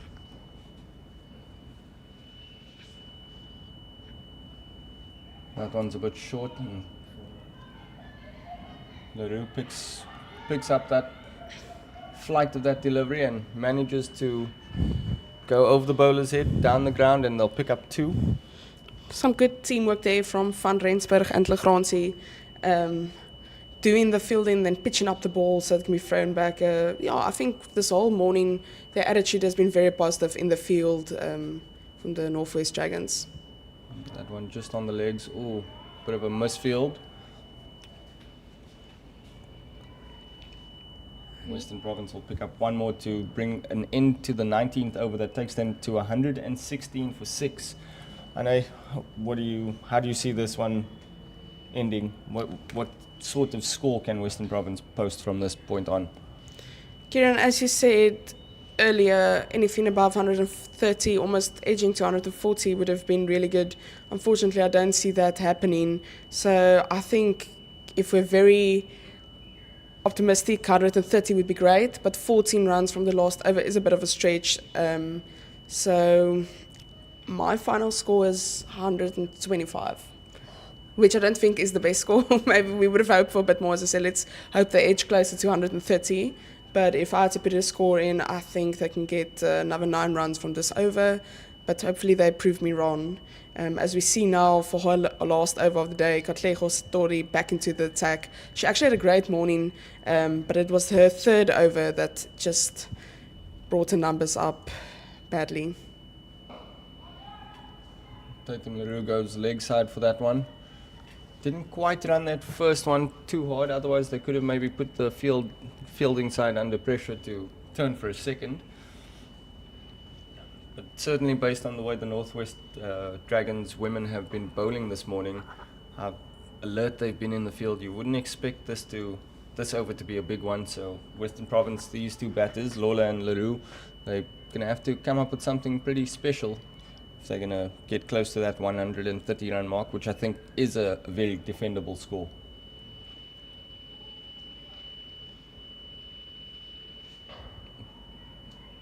They're going to go through for the single. The bowler just couldn't back herself up there from her own bowling to stop the ball there. And we see Tatum Leroux now facing the ball again. And as you said, she's been brought into the attack to hit the big shots. Hasn't quite done it yet, but there's 4 more balls left to prove a point.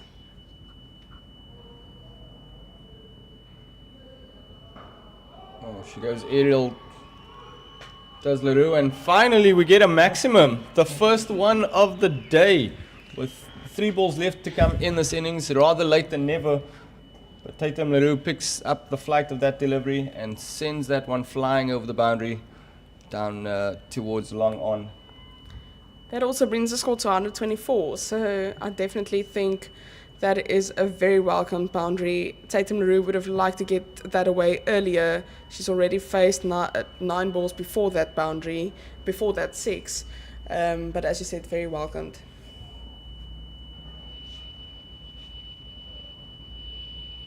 In the slot again, she just plays that one down the ground this time, does Leroux. There's that 125 score you spoke about at the top of the order. I do think we can edge now a bit closer to that 130 mark, and of course with that first 6 of the innings that was brilliantly played by Tatum Leroux, and that has put them in a good position to finish strong. Mia Leila, very young still, 5 runs so far from her 9 balls, but we know she can play some incredible shots as well, so she would like to contribute for this last 2 balls.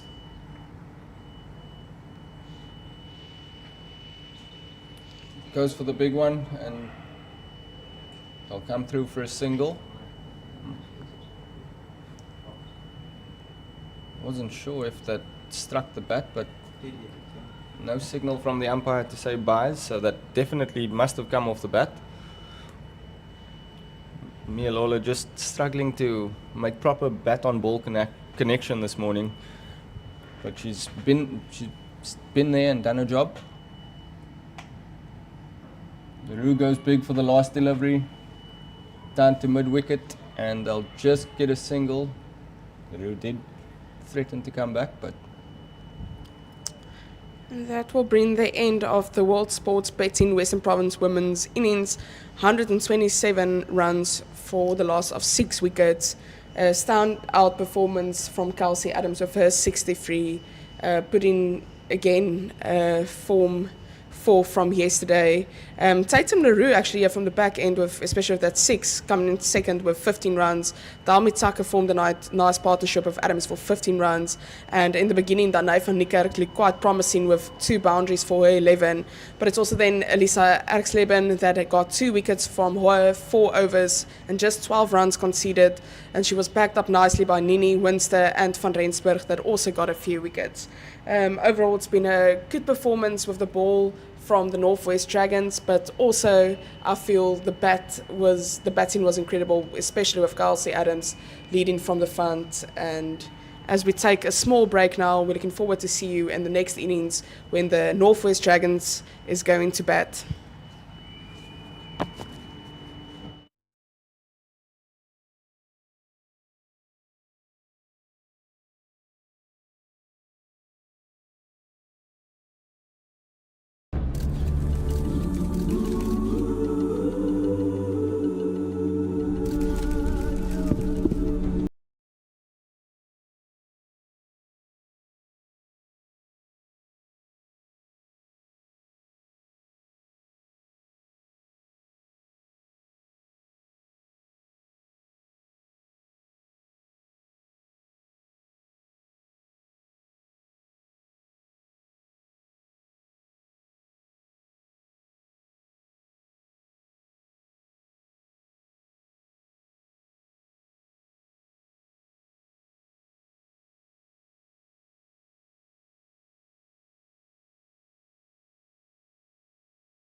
Province, the second highest run scorer in the competition this season. The average first innings. And we're back now as we see the Northwest Dragons ready to face the first ball. They're having to get 128 runs from their 20 overs at 6.4 runs an over to clinch this game.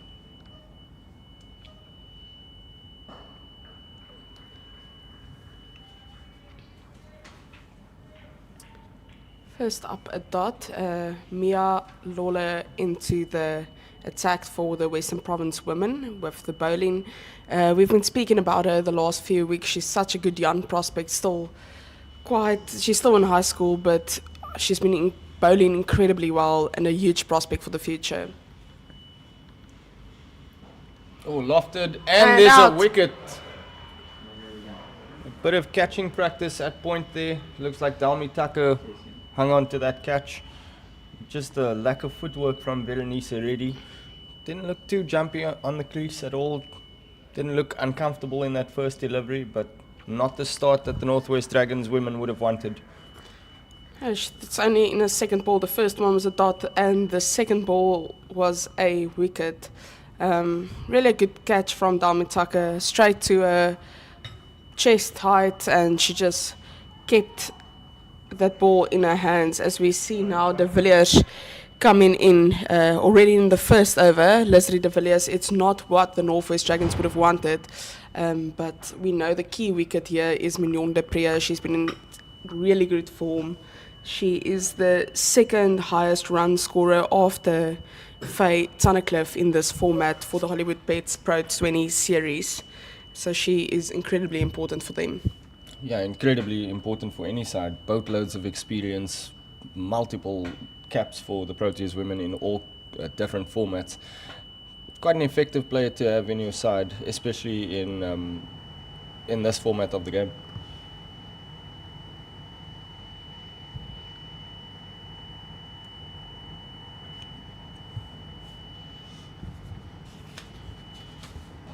Big shot. Given it a bit of aerial treatment, but that one flies through the covers and makes its way to the boundary for 4. She just looked like she overpitched it that time, did Mia Lawler. Going a bit too full. De Villiers still new at the crease, just a first ball. Not much footwork there either, but stuck to her guns and played completely through the shot.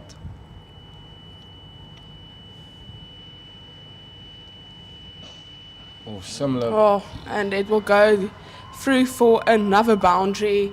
Very similar to the first over from Western Province women, where Danai van die Kerk hit 2 boundaries in their first over, but it's not done yet. 2 more balls that they have to face. Yeah, once again, maybe just a little bit too full there from Lawler. Makes de Villiers' job so much easier. Really textbook shot, even though there was a lack of footwork, but she was able to recognize the space and pounced on that one in a flash.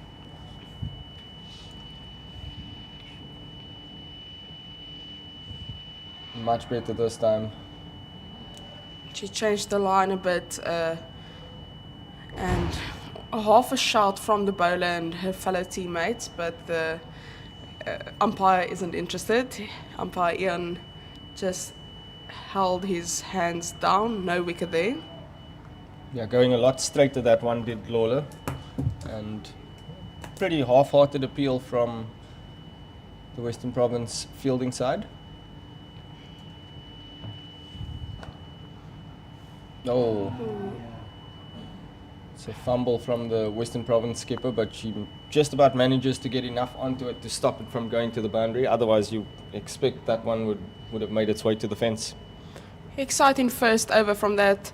Mia conceding 9 runs, but she did get that 1 wicket she got ready out in the second ball. So at the moment it's Mignon de Priya and Leslie de Villiers at the crease. And doesn't surprise me, but it seems like Tatum LaRue is going to come in from the Weinberg end.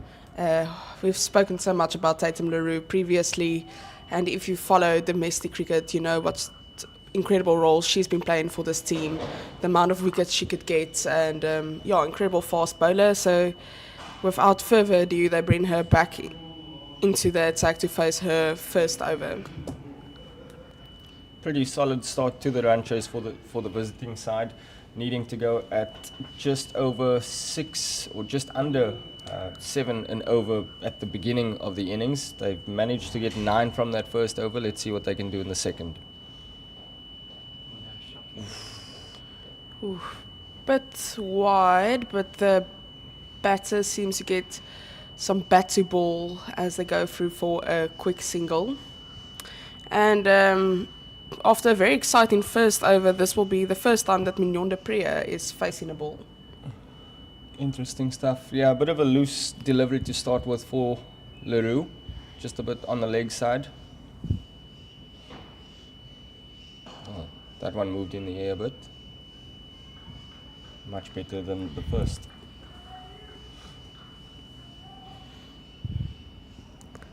Yes, a name like Mignon Priya needing no introduction, done incredible work for South Africa over the years. Retired a few years ago to start a family. We know she has 2 cute twins, but she's giving back domestically. Oh, again, getting some movement in the air there was Leroux. He's got a pretty solid action. Hits the crease nice and fiercely as well. And I'm sure for any player, when you see Mignon Dupree standing at the other end, whether she's about to bowl or whether she's facing your delivery, it certainly elevates your game. And I think that's definitely what happened with those last 2 deliveries by Tatum Leroux, as de Villiers now back on strike. A bit leggish. And that is racing away for 4. Leslie de Villiers, third 4 in less than 2 overs. We can clearly see what's her intent. And already 14 runs from her from 6 balls. So she is keeping the Northwest Dragons women's scoreboard ticking. It's a bit short and she just moves it along very nicely. Yeah, she really does like the ball in and around her pads. Was able to pick that one up very quickly and put that away to the square leg boundary. Goes aerial over on the offside this time. It shouldn't make its way to the fence. Good fielding out there in the deep by Captain Leah Jones and supported by Kelsey Adams. It was an incredible shot, so she's very unlucky not to get the boundary there, but great fielding from Western Province ladies to cut that off. They managed to get through for 2 runs there. Tatum Leroux not entirely getting a line and length right. It seems like she's not quite sure where to bowl. And I do get that because Leslie de Villiers is already 16 runs from 7 balls. She's striking very nicely the ball, and I think it's very difficult to know what plan to execute against a batter like that. And just before this previous delivery, it looked like Leroux was struggling with some sort of knee problem as she was making her way back to a bowling mark. Just took a bit of time to test out that left leg, it seems. Oh, wow. It's good fielding out in the deep by Kelsey Adams. It's always a bit tricky when you're fielding out on the boundary and the ball might be in the air, but it bounces on one of the training strips. You might just have to pick up the flight and the movement of the ball a little bit differently. It might just skid on, but as I digress, 18 for 1 at the end of 2 overs.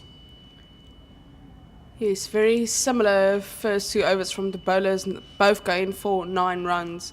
Tatum Leroux, just couldn't quite find a mark there, but I must also say Leslie de Villiers, onside, offside, she was hitting the ball very nicely. So she was quite a tricky batter to bowl to. We see that Mia is back into the attack. She was quite expensive in her first over, but she did manage to pick up the wicket of Reddy in the second ball. We see now she's having a chat there as they just try to think of the plan. I think she's chatting there to Tatum Leroux as they try to execute a plan to get Leslie de Villiers out. She's definitely been incredible this morning so far. And then at the other end is Mignon de Pree, who has only faced 2 balls in this last 2 overs. Yeah, Leslie de Villiers hasn't been there too long, but she's also been very quick at scoring runs and shown a real repertoire of shots going all around the ground, offside, leg side, and she's looked very good doing it as well.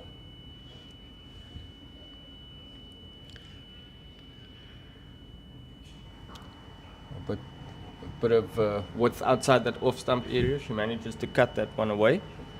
Just quickly looking at Leslie de Villiers, this is her 8th game, but in the previous 7 matches, she's accumulated 189 runs. She's currently 11th on the list for batting averages, and she does have a higher score of 52. So that just shows what she can bring to the party. And she looks like she's in the mood to try and either get to that score or overtake it. Full and straight. Good return by Lawler. Yes, Mignon just couldn't get that ball away, straight to the fielder. And it's also important to notice from Mignon de Pree, she's only faced 3 deliveries, but she's been comfortable to just hang around at the non-striker's end. Let the Villiers do the business.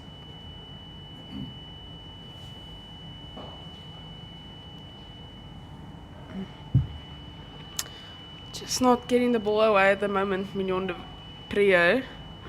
But it's still early for her. She hasn't faced as many balls as some of the other players. Just trying to get her eye in. But as you said, she's been working along very nicely with the Villiers, going for the singles and rotating the strike.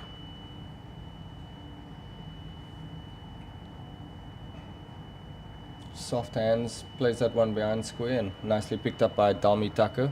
Prevents the single. A really good comeback from Mia Lawler, as she's only conceded 1 run so far on her first 4 balls, from these 4 balls from this over. First over going for 9, so a great comeback from her.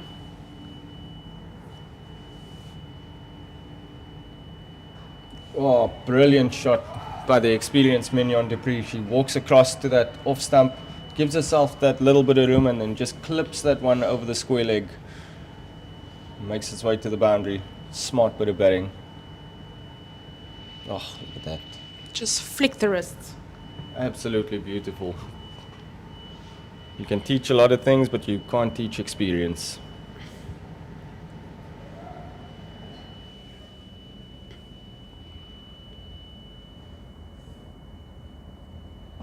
Oh, beautiful. But nicely cut off by the fielder. It looks like Tatum LaRue down there. And a single to end off that 3rd over.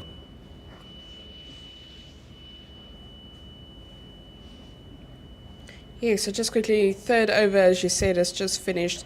It's 24 runs, so they're going at 8 runs and over. Only the loss of that 1 wicket. They need 104 runs more. Required run rate is 6.1 and they are going for 8. We see Tatum LaRue coming back into the attack. As you said, it looks a bit as if she's uncomfortable. I also saw, after you mentioned it, hobbling around a bit, but she still seems good to go, ready for her 2nd over. And yeah, that first one was very costly from her, so she would like to rectify that.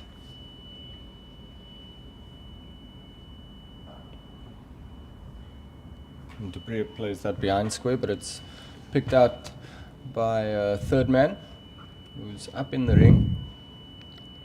So Tatum LaRue's got 2 fielders out on the boundary, one at mid-wicket and cover. Pretty attacking field, but oh, A swing and a miss, and that was very close. Almost as if the pace just was too much there for Mignon de Pree. She wanted to get that ball away, but it was a very good ball from Tatum LaRue. yeah, just leaving that one outside the off stump, and De Pree nearly taking the bait on that occasion, just dangling the bat out there. Could have found an outside edge, but luckily for her, it didn't.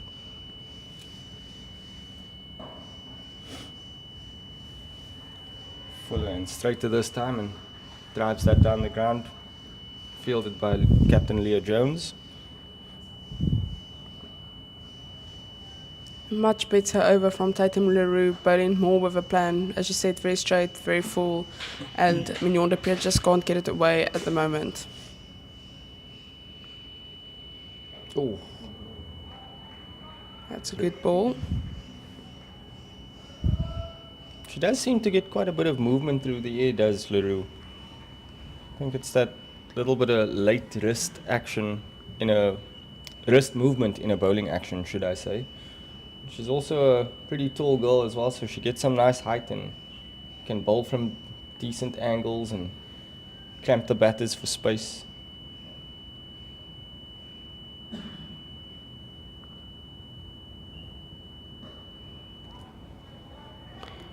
Quick single there. First run from this over. I think Mignon de Pierre's relief to get that ball away, even though it's just for a single. Yeah, once again, just showing her experience, knowing that the runs have maybe dried up this over. It's not necessary to go for the big shot because that's De Villiers' game. If she can get it back on strike, she will. And just make sure that Western Province don't get a mental edge. Oh, nicely cut away. Can Kelsey Adams, yes, she can cut it off on the boundary. And they come back for 2. That's great cricket all around there. I feel like De Villiers has been unlucky with some of her last few shots. She's really been hitting middling the ball very nicely all over, across the park, but the fielding has been good so far from the Western Province women, and they've been cutting off those balls and making sure it doesn't run to the boundary. But De Villiers is striking the ball very well. Yeah, most certainly. I know the sounds coming off that woman's bat is absolutely wonderful this morning. Well, things that only I can dream of. And here we see Dami Tucker coming into the attack. I did think they were not going to wait too long to bring her into the attack. We know also the Northwest Dragon women had good success this morning with some spin options. Dami Tucker is a very experienced campaigner, has played for South Africa numerous times, just couldn't find a way right back into the squad after 1 or 2 injuries that she had the last few seasons. But she's really been a big part of this Western Province women's side. Just off your picture at the moment, you may not have seen this, but Kelsey Adams leaving the field for a couple moments, being replaced by Kayla Reyneke.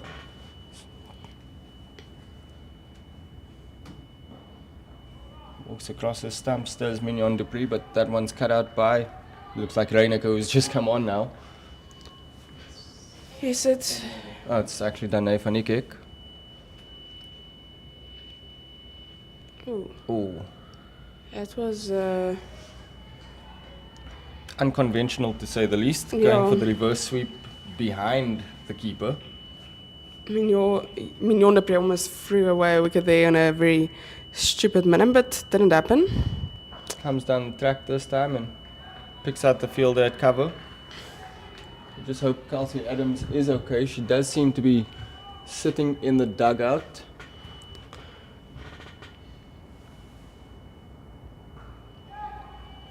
Uppish, but should be safe, is safe.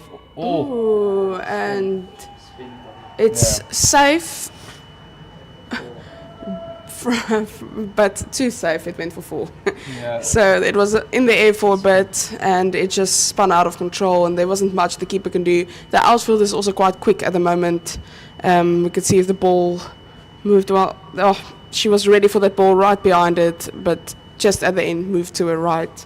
Yeah, I think what also got Yandisa Mangele there was the fact that the ball hit the edge of that practice strip, and those things can always be very tricky to deal with, and unfortunately for her, she just couldn't quite pick that one up.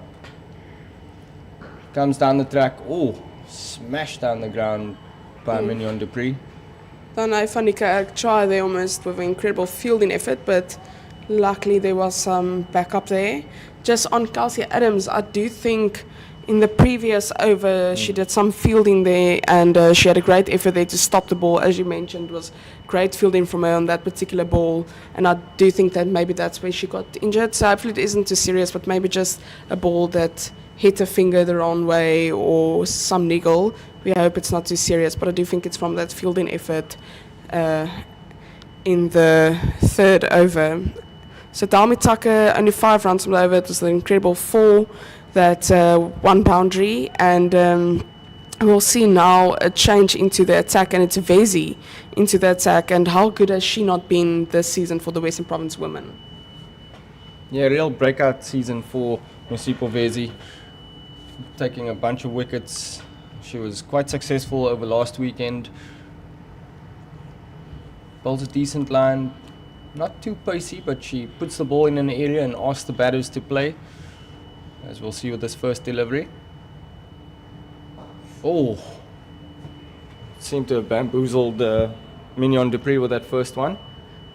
The thing about Vezi is that she bowls an awkward pace, and it's very difficult to get the ball away or to decide what exactly to do with that. But before this game, Vezi and Nini from the Northwest Dragons were leading the wicket leaderboard with 13 wickets each. So great season for her. Again, that one just hangs up in the air as it makes its way to Mignon du Preez. She did take a bit of a walk down the crease and just plays that down to long on. This time it was actually Kayla Reiniger doing the fielding out there. Seems pretty chuffed with herself.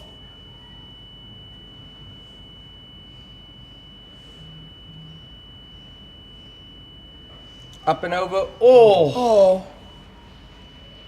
Would have been a really brilliant catch, and that one will just trickle away to the boundary. For 4, and immediately de Villiers getting another 4. The last few overs, Mignon du Preez has been facing majority of the balls after 2 overs where she hasn't faced much. But de Villiers carrying on when she left with another 4. Let's just look at that replay. Oh. It's actually a really good jump there, and actually a better chance than I think most people thought. Maybe had Dalmi Tucker been half a head taller, she might have gotten a hand to that one. More aerial again, up and over the top. Will it be cut off on the boundary? Yes, it is. Some good work by Kayla Reiniger out in the deep. I think it's time for women's cricket to invest into a woman like Marco Jansen. They must recruit someone from the netball teams. I mean, Amari van den Berg, Niklas Smith playing for South African is going at 1.95 meters. Maybe ask if they want to switch sports. Yeah, Nicola Smith, not a bad shot either. I think she used to actually play some cricket back in high school. Yeah, she was... a lot of those ladies representing our country as such good athletes that I think, if they have the opportunity, they can represent us in many different things. A lot of the women rugby players also played cricket, but then made the switch finally to represent South Africa in rugby. Oh, another chance, but pierces the gap.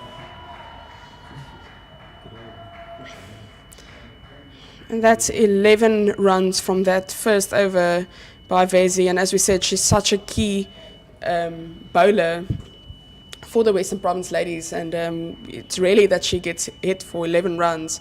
But that's all because of de Villiers with those 2 boundaries from that over. Yeah, and it certainly seemed like the boundaries had dried up for maybe an over and a bit, thanks to Western Province's bowling. But de Villiers, she's been there from essentially the start, and she's just decided to put the ball back in the bowler's court and put them under pressure now, playing her shots all around the ground. She's now on 29 of 13 deliveries. Mignon du Preez still just playing the supporting role, 14 from 21, and that run rate, or the runs to balls equation now almost identical. Northwest Dragons needing 85 to win from 84 balls, so Western Province may feel like this is slipping away a bit.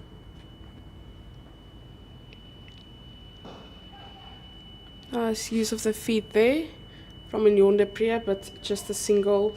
Mignon du Preez doing very well to not lose a wicket, and if she gets the opportunity to rotate strike and get a single, but doesn't feel like her eye has been quite in this morning. Just not playing as freely as she would like.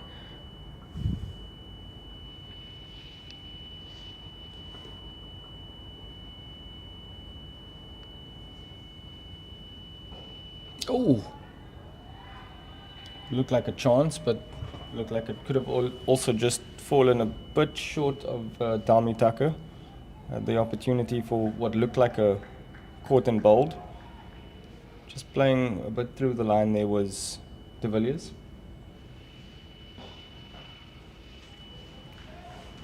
And another dot ball so far, very good over from Dalmi Tucker, especially after that previous over from Vezi that was quite expensive, just to bring the run rate down a bit again.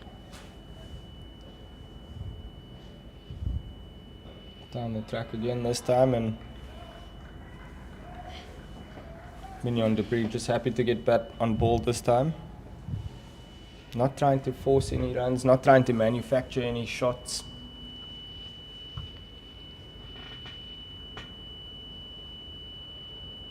Like that one.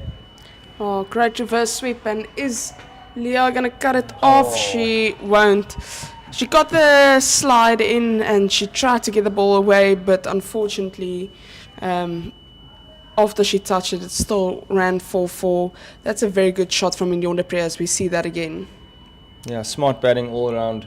Recognizes that both the fielders behind square or up in the ring. Plays that nice reverse sweep, and unfortunately for Leah Jones, just couldn't get her body behind that ball to keep it in the field.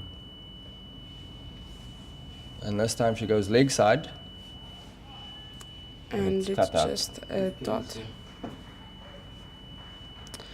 And that is 6 runs from the over. Not bad at all. The boundary made it look a bit more dangerous than it actually was, but actually a very good over from Dalmi Tucker. It will be interesting to see now who comes into the attack. Rivka Eso is going to come into attack, so some more spin options on its way. She's going to bowl some left arm spin, and she would like to see. She came into the side today. She didn't play yesterday, but as we said, they left out Kayla Reineke, Sio, and Caitlin Wyngaard. Kayla Reineke usually with some spin options, so it makes sense to bring in another spinner in Rivka Eso, and she would like to get the breakthrough. So just based on this field that Eso has, it looks like they're trying to tempt de Villiers with a big shot either down the ground or towards mid-wicket region. It's going to be cut off. Just speaking about Kayla Reineke coming in on the field in the place of Kelsey Adams to help out. And just a single from that. But again, very good shot from de Villiers. And that is also now the 50 up for the Northwest Dragons women. A very good 50 from 7.1 overs. And that time, that delivery, again, just a little bit too full. Mignon Dupree comes down the track and happy to play that towards the mid-wicket region once again. They pick up another single. Yeah, so 50 is up. They only lost that 1 wicket in the first over, so it's really been good for them.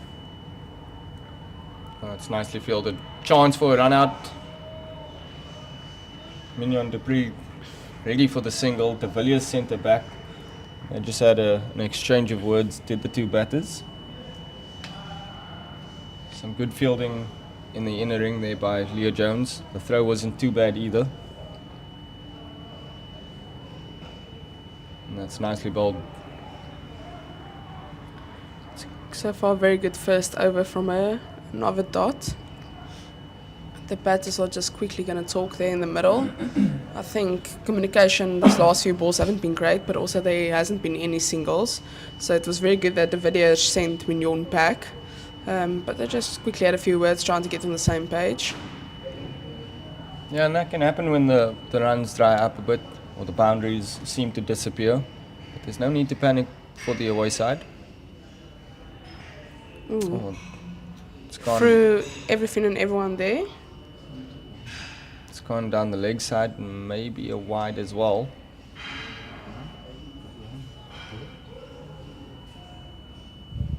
Is the bat on that one? Crazy.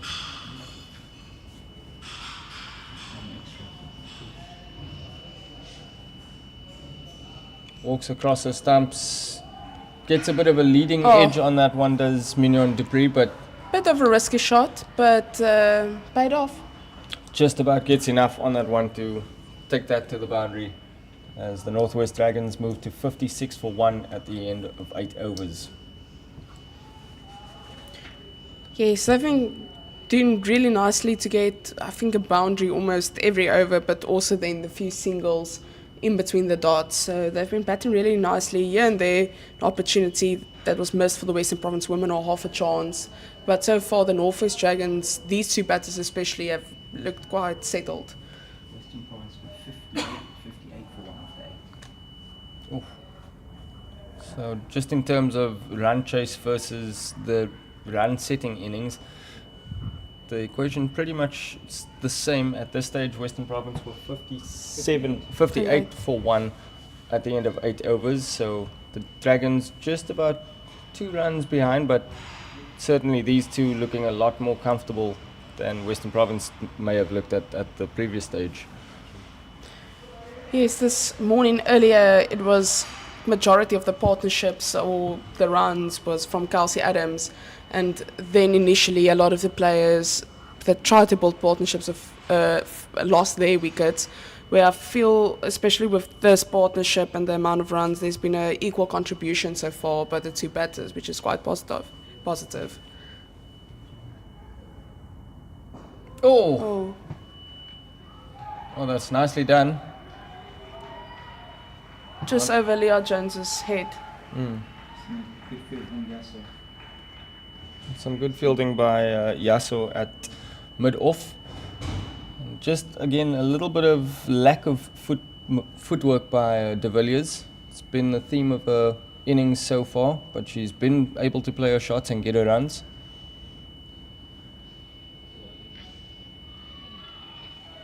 Maybe just going through the shot a bit too early that time. Half an appeal from a few players when the dugout got excited, but nothing to worry about. It's also now Leah Jones that's into the attack for the first time today, the captain of the Western Province women. A very skillful bowler.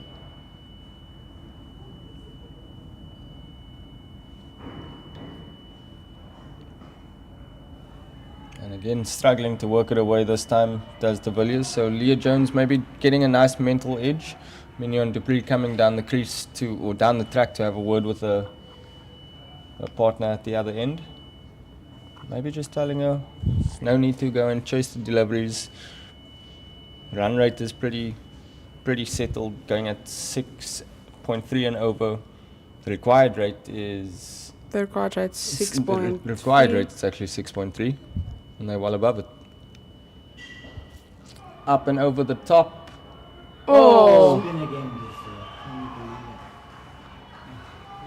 And just too much spin on that ball, and the fielder Mia Lawler just running across from the ball. Overcommitting there. Unfortunately for her, she picked up the flight of the ball. Maybe a little bit overzealous in terms of trying to keep that one in the field and overshot her run. Oh, quicker one. And from that misfield, they're just going to go there for a single. No. Yeah, unfortunately, Mia Lawler just got brought off the boundary. She's come into the ring at what looks like point, in between point and cover, and backward point actually, and the ball just following her.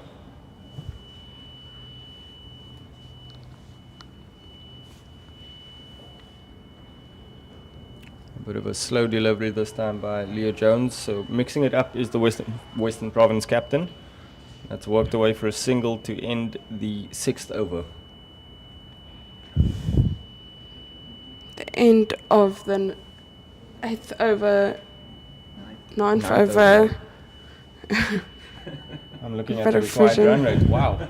6 and 9 looking way too similar this morning for me. 9 overs done, 62 runs, and only the 1 wicket. Mignon Dupree and De Villiers just having a quick chat there in the middle, It was a 1 or 2 slow overs there. They might have felt, but actually, as you said or mentioned earlier, the rate that they're currently going for is still well above the rate that they require. So nothing to stress about. Walks across the stumps, does Mignon Dupree. Oh, it's a lovely fall. Sweeps that away to the boundary. That's such a good shot, as you said. She just swept it so incredibly nicely. And again, walking across that off stump gives herself that extra room to try and work the ball on towards that short boundary area. And she's cashed in this time. So the game just beginning to slip away from the home side here. At the beginning of this over, it was 66 required from 66 balls. That boundaries just ended up putting a bit more pressure on World Sports Betting Western Province women.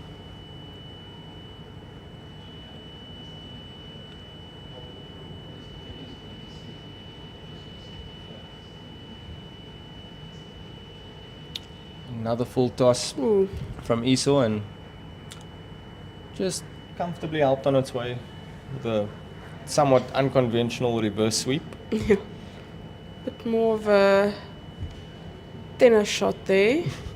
Getting a bit more height with the bat, but she does really well there to get the ball away for the run.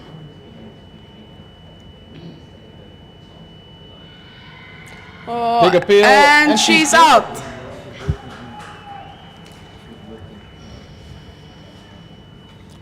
And the umpire's finger almost immediately went up as there was a slight edge and the keeper managed to hold on Philander, and de Villiers has to walk, but incredible innings comes to end. 37 runs from just 23 balls, and she was incredible this morning.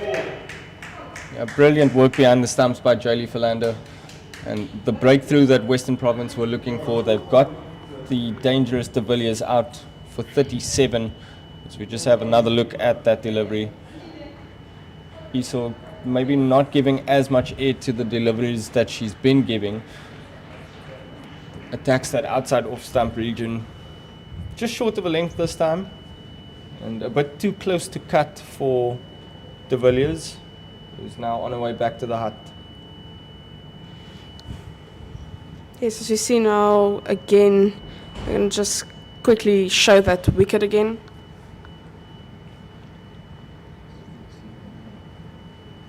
Just a little bit too close to cut that time for de Villiers. But she played a good range of shots, 28 runs coming from that leg side region. And 6 fours, strike rate of 154. It was really a very, very good innings from her, and I think she is a big part of why they were just maybe a bit in front of the Western Province ladies. Beautiful, and she also formed a beautiful partnership for 67 runs with Mignon Dupree. So Mignon Dupree will now have to show her worth and keep this going. As we see now, Elisa Eriksleben coming into bat in the place of de Villiers.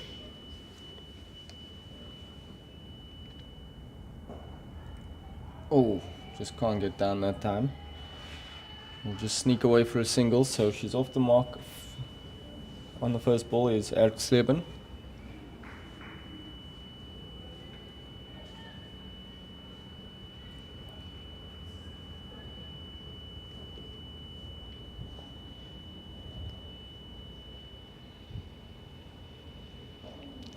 Down the track. Dot ball.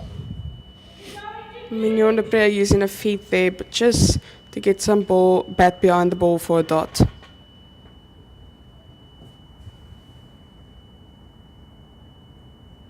Oof. Again, giving herself some room, walks across the stumps, but that ball was a lot straighter than anticipated by Mignon Dupree. She had to readjust through the shot and just helped it on its way. Yeah, she almost gave herself too much room there and almost missed the ball.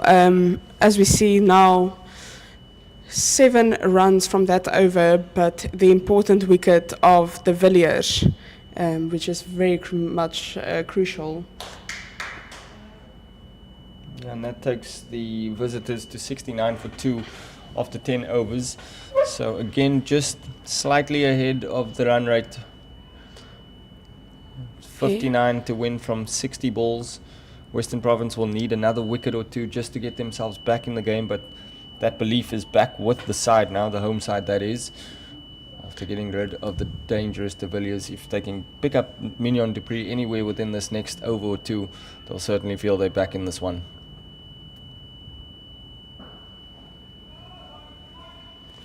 Worked along nicely. Ooh, And that's good running. that was good running, but quite close there. They called for the single and decided to go for the second run, but it was a bit risky at the end of the day. Actually, Erksleben, who made up her mind really early, she was the one that turned back and knew she was running to the danger end. So some good work in between the crease there.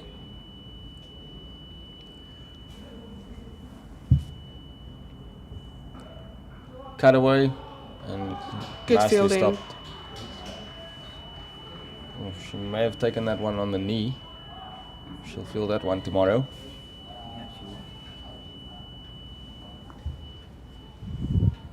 Is that Mia Lola? Yes, that was great fielding from the youngster.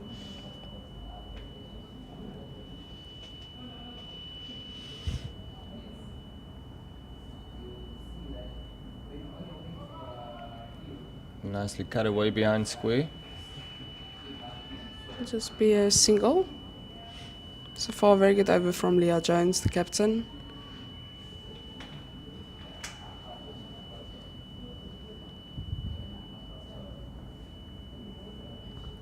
Just in a field a bit.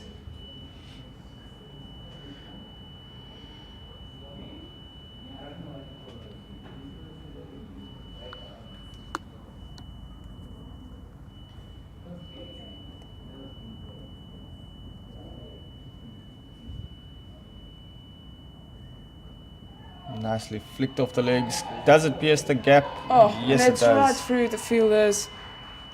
Danai van Niekerk got the little slide in there, but nothing much she can do. Just quickly having a look at some of the scores with the Proteas women currently playing Pakistan in Durban. It's currently 200 for free for Pakistan in 33 overs. Wow. So still 17 overs left, and it can be quite dangerous for our ladies. A bit of a fumble this time and puts the fielding side under pressure there. As Mignon du Preez comes through for a quick single. It's actually Alyssa Erksleben who picked up that single. But the two batters made up their mind pretty early.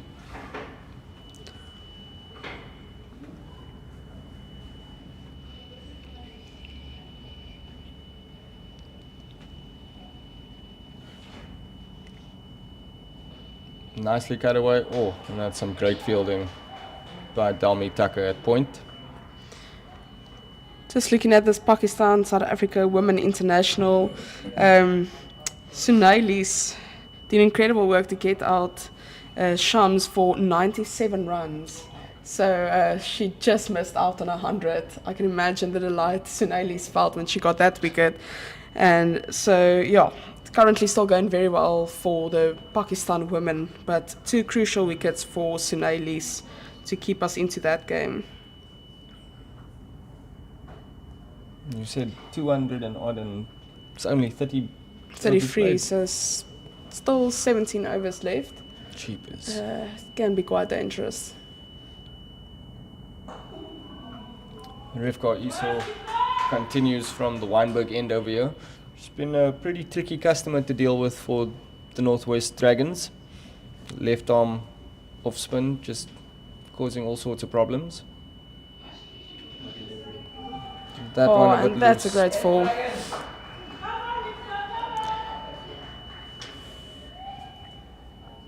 And that time, that last delivery just being a little bit loose and on the legs, just nicely helped along on its way by Erksleben. She's joining into the fun now with the boundaries, contributing.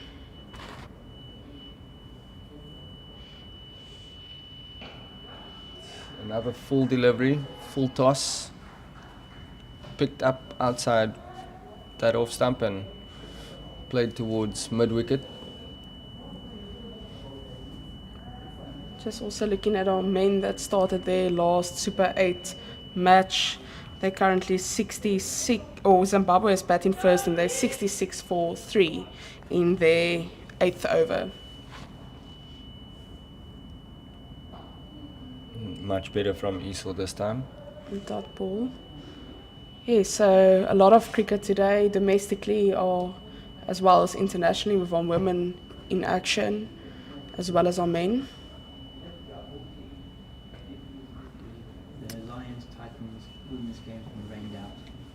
Banned. And then domestically, the Lions women and the Titans have played. Sorry, just quickly look at this ball. Using a feet mignon very nicely to move the ball away for a single.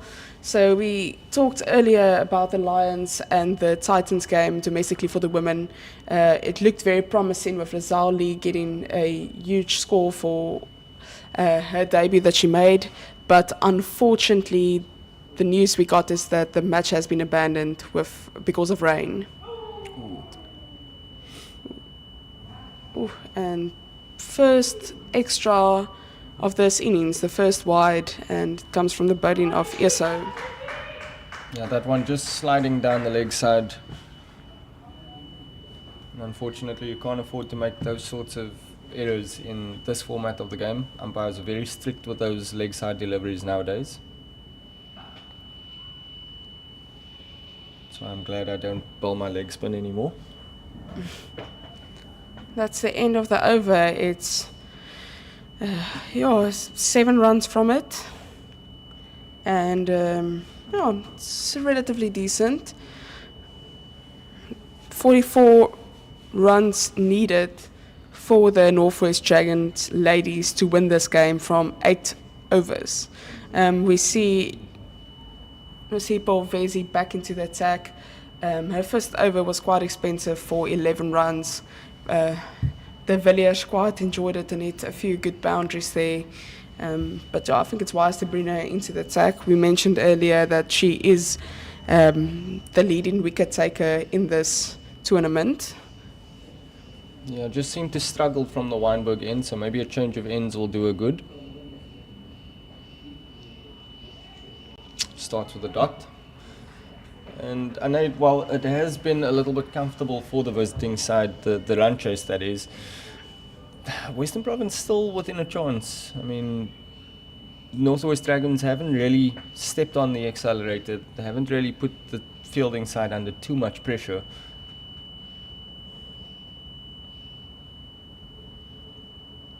And you just feel that with another dot ball and the longer the balls to runs to win ratio remains close, Western Province will always feel like they have a chance.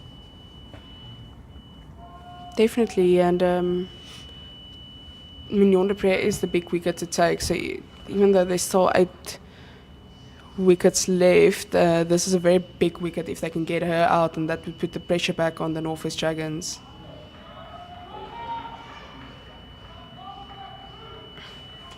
Alex Leben there wanted to go for the single, but Mignon de Pre said no, rather stay, let's play it safe. And she had to quickly turn around and move back, but no real danger there.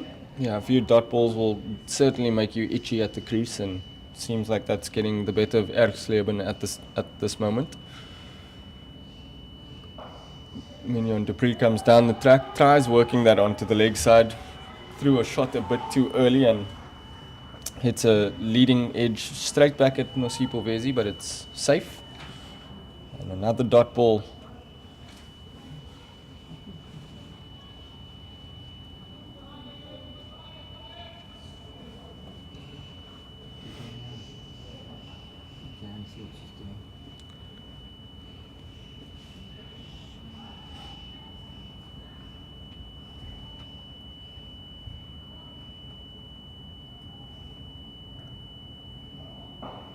Oh, down the ground, and that should shot. be 4.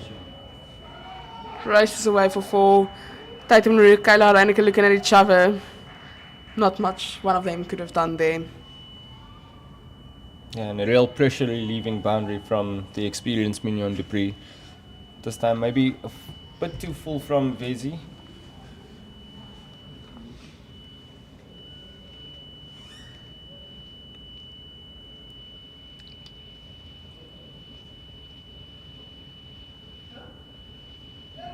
Bit of a slower delivery. And that will just be the single. And just seems like the quick water break for the Northwest Dragons ladies. Yeah, and Maybe just getting a. you'd imagine there's probably some sort of message coming on with that water as well. Yes. If you were the coach, what would that be? I honestly think I want to say the third ball, because the second ball was a wicket. But from the third ball this morning, the Northwest Dragon ladies have been playing really good cricket. Getting the singles, really hitting good boundaries, especially the Villiers. So my message wouldn't be to honestly change much. Just go along nicely, communicate well. Is there something you would have added to the message? Yeah, just rely on the experience of Mignon Dupree. I mean, she's there. She's currently on 40 deliveries. She's been there from the beginning. 45 balls she's faced. So not scoring slow, but she's not scoring too quickly either. There's no need to try and chase runs. 39 runs to win. There's 8 wickets in the bank. And really put the fielding pressure put the fielding side under pressure rather. By just getting those singles, just making sure that you diminish their belief when you can, the chance will come. So you see Rivka Issa now bowling her last over for this innings. Mignon Dupree moving across again to get her some extra space, and it's just a single.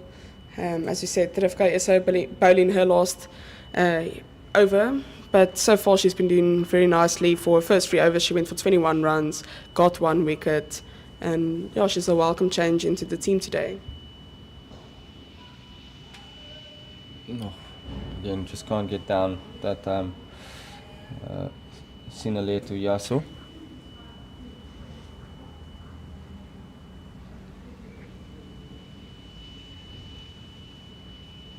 Just a bit too comfortable for Mignon Dupree and the Northwest Dragons at this moment in time.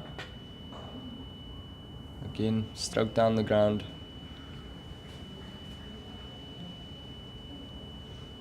So good to see Mignon Dupree bat, Tanay van Niekerk doing some fielding. It almost feels like the 2010s. I was about to say this is... Oh. Hits the pad, but Close. Going down leg side, no appeal from any member of the fielding side.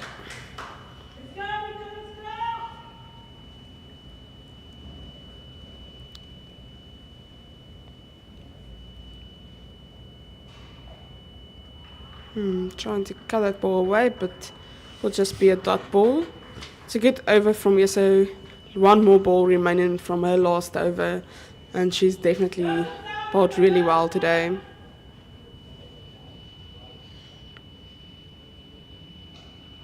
Bit of a loose one to end off with. A full toss, and it was hit for 4. Not the way she would have liked to end her spell, but a very nice fall from Melissa Erksleben. It's also very nice to see Erksleben coming in the place of the Villiers, but not holding back, also going for the runs, going for the boundary, just continuing where the Villiers left off. Yeah, unfortunately for Rivka Iso on that last delivery, she just tried lofting that one, giving that a bit too much air, and ended up being a comfortable full toss for Erksleben to deal with, and she put that away for another pressure relieving boundary at the end of the over. And that kind of just deflates the fielding side, because had that been a dot, the equation going into this over would have been 36 from 36, but again, just giving the momentum back to the Northwest Dragons. Nosipo Vezi back into the attack. 2 overs so far. This would be her third, 16 runs from the first few overs she conceded. Walks down the track, does Mignon Dupree. Runs that first one hard. Will turn for 2? No. And I think it's wiser to just stick to the single.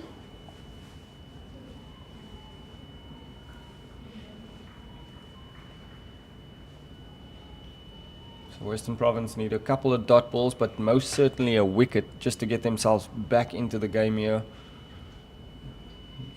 They'd be hoping to get Mignon Dupree, but any wicket at this stage will do for them.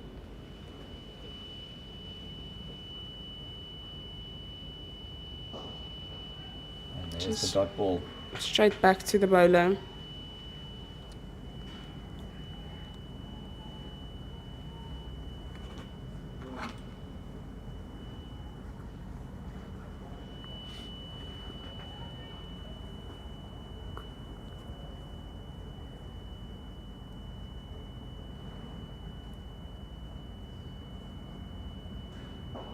Oh, Oh, reflecting there from the bowler as it went straight back to her. But the ball will just skidded off her. Tatum Ruru ultimately doing the field work, and Lisa Erksleben just running through for the single. yeah, she really went to go fetch that ball outside the off stump. Could have potentially been a wide had she left that. Could have maybe played that through the covers, but she played across the line down towards the bowler.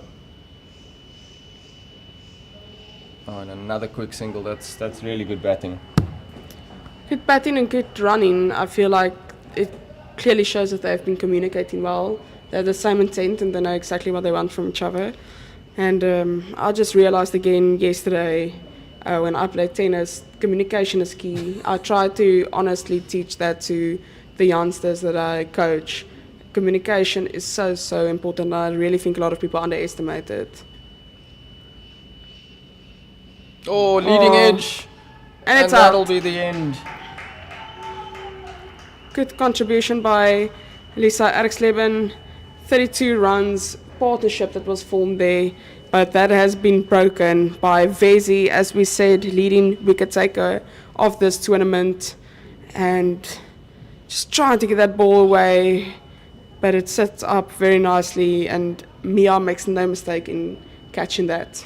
Yeah, unfortunate for Alyssa Erksleben, trying to work that onto the leg side, but going through a shot, maybe a split second too early, gets the leading edge, and a pretty comfortable catch for Mia Lola at cover.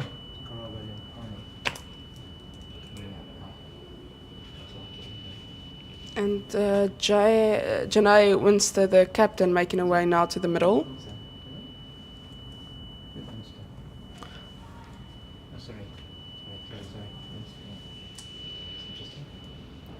And we see that the Western Province, the Northwest Dragons women only need 29 more runs from the last 5.1 overs. So very much doable. They are above the required run rate, but we do know that sometimes 1 wicket brings 2 wickets, and also a wicket influences the run rate. Also a bit of a surprise to see Winster coming in now. We were expecting Karabo Lempane to come in, but maybe just 2 experienced heads at the crease will do the trick, is probably the thinking for the visitors here. But what's also important to notice is that Winster's a left-hander as well, so maybe just having a left-right-hand combination at the crease to mess with the bowler's lines also influence the thinking from the Northwest Dragons over here. 1 more ball to come in the 15th over. They're also 1 run away from 100. Ooh, half an appeal, but the ball races away there for a single to bring the end of the 3rd over that Vezi bowled. Umpire just signalling leg byes there, so no bat involved at all. 4 runs from that over, 1 wicket, but more than that, it's also the 100 up for the Northwest Dragons. Quickly have a look there, 100 runs from 91 balls, 15 fours. We know the Village was a huge enforcer there with the fours, but followed up very nicely, or backed up very nicely with Mignon de Priya and Elisa Erksleben. So well done to the visiting side with their 100, as we also now see Dalmi Tucker back into the attack for her third over. Yeah, she's been pretty tidy as Tucker this morning with her first, or this afternoon with her first 2 overs. Just the 11 from it, no wickets to show for it, but certainly caused a lot of problems for the Northwest Dragons batters. And this will be very interesting to see with a left arm spin to the left-hander. It also seems like Leah Jones will pack the offside with a bunch of fielders, knowing that that's the short boundary. He's got 2 catches at mid-wicket and just behind square leg.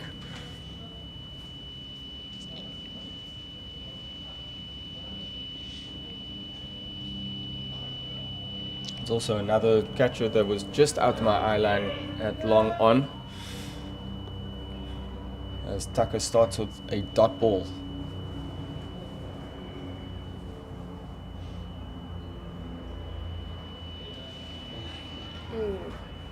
Got it away there, not I think the way she would have liked to, but she got the single to bring back Mignon de Prix on strike, which I think is a very important thing to do.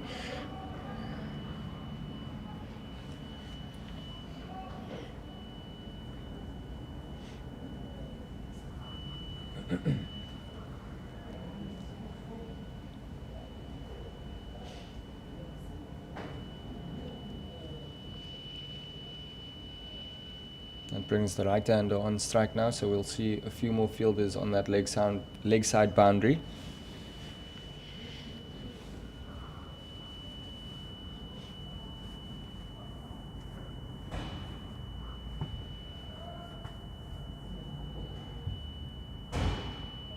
Comes down the track. Oh. Chance. Oh. That been was close, actually. very close to the wickets. Dalmi Tucker just unfortunately there to miss out on that. Let's just have a quick look at it again. Ooh, very close. But it seems like she might have been there. Did some really good bowling off her own fielding there, did Tucker. As Mignon de Prix just works that onto the leg side for another single. The last 2 overs been a bit slow for the Northwest Dragons. Yeah, and it's also meant that the equation is now a runner ball. So starting to get very tight. It might get nervy for both sides. Oh. Looked like the arm ball there from Tucker. Just a bit quicker this time. Winster had to get down a lot quicker than anticipated to keep that one out.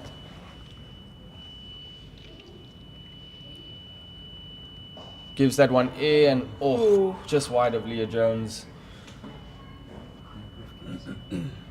Oh, it's actually Rivka Issel.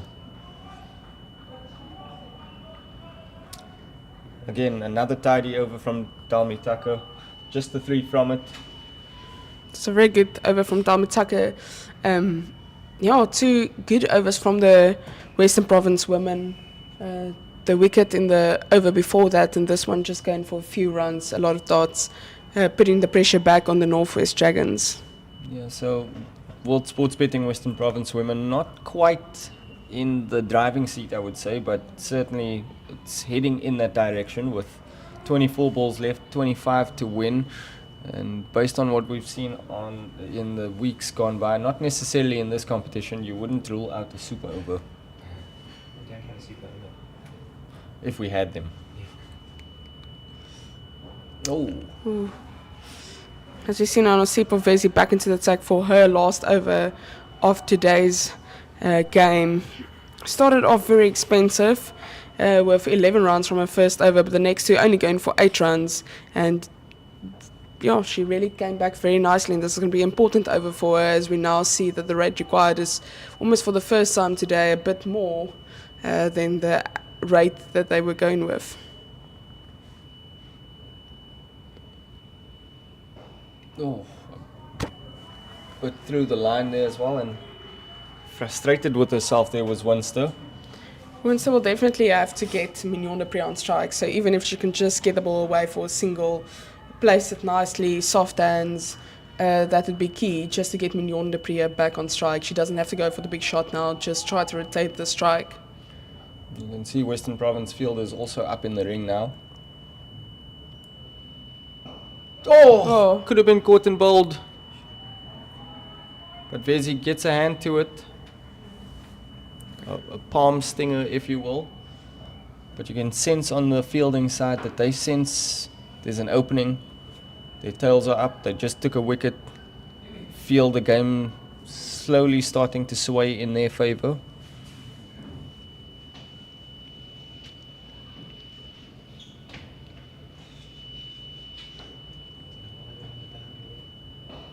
Down the ground again.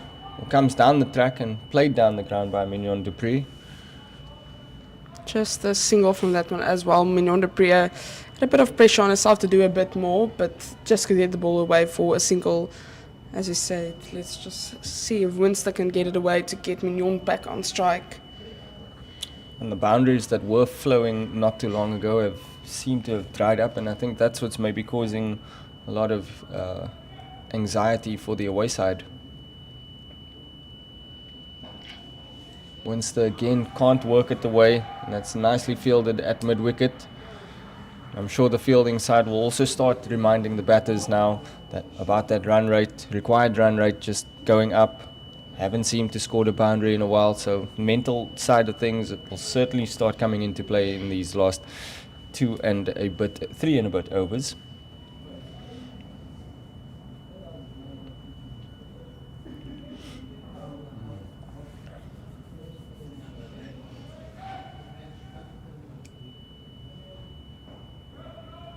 Looks for the single. And they're comfortably through. So that brings the end of Vezi's 4 overs, 22 runs from that 4 overs, just 3 runs from this last over, and she managed to get the 1 wicket. So very nicely done by her after that expensive first over. As she said, she switched ends, maybe that was what was needed. And Vezi, leading wicket taker of this tournament, shows why she's so incredibly important. But another person that's just been incredible today with the bowling to make sure that the run rate required creeps a bit up is Dalmi Tucker. Dalmi Tucker will come in now for her last over of today's game. Yeah, and it will also be very interesting to see what sort of field she sets. They'll most certainly want to keep left-handed Winster on strike. The shorter boundary is on the offside for the left-hander, but she hasn't quite been able to work the ball away on either side up until this point. Comes down the track. Oh, and that's going to be a 4. That's an incredible shot. As you said, Winster just couldn't get the ball away. She was almost 4 runs for 10 balls, really looking under the pressure. And from that 1 ball, she got the 4. Danai van Niekerk with a solid attempt there as we quickly look at the replay, but just couldn't get her into the ball. Beautiful use of the feet there. A little bit late onto it though, but plays the ball through the covers and it races away for a much needed boundary. And Dalmi Tucker just letting that one slide down the leg side. So the bowling side now under a bit of pressure. And it's now 17 required from 17 balls. Up and over the top. Oh, what a shot for 4. I think they were a bit scared of Mignon du Preez, but Winster has joined into the fun now with this over. And that's the thing with cricket, you sometimes just need a over to attack or to do something different, and they clearly decided, Winster decided, Dalmi Tucker is the bowler she's going to take on. A great shot there, using the feet and getting it over. We see now Danai van Niekerk moving back.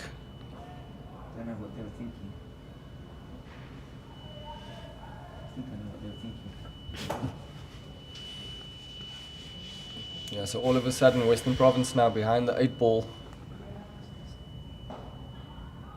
Fuller and straighter and a bit quicker as well. Some good acrobatic fielding from Dalmi Tucker. But Western Province giving themselves another bit of a hill to get over.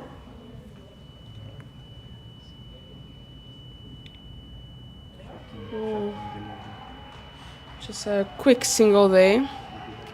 Full and towards the leg side. Umpire signals leg buys. So Western Province just beginning to let it slip now with the extras. They were decent or very tidy up until this point. They had 2 extras heading into this over. They've now doubled that tally in the space of 4 balls.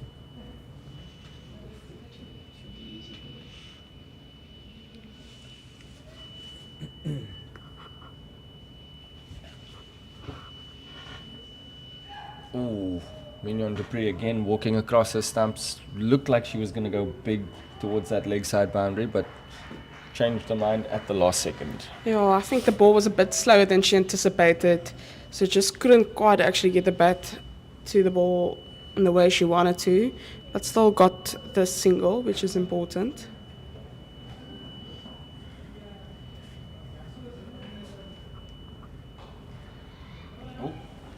And Mignon sends Winster back. So quite expensive over there from Dalmi Tucker, and it swings the favour back into the match in the favour of Dragons women. And so we just quickly have a look. It's the end of Dalmi Tucker's 4 overs, so she's done for today. Just going for 24, which is very decent. Unfortunately, that last over at a crucial time. It went for 11 runs, and at the back end of the innings, that is not what you want, especially if the game is quite close. So unfortunate from Dalmi Tucker, because she had a relatively good 4 overs today. We just quickly see Mignon du Preez having a chat with Winster. 2 overs left, and they need to get 11 runs from it. So 12 bowls, 11 runs, very much doable. But it's very important that Mignon tells her partner that they must just see it through, not try to do anything too funny and lose a wicket, because losing a wicket can change up a lot of things. And we see Tatum LaRue now back into the attack.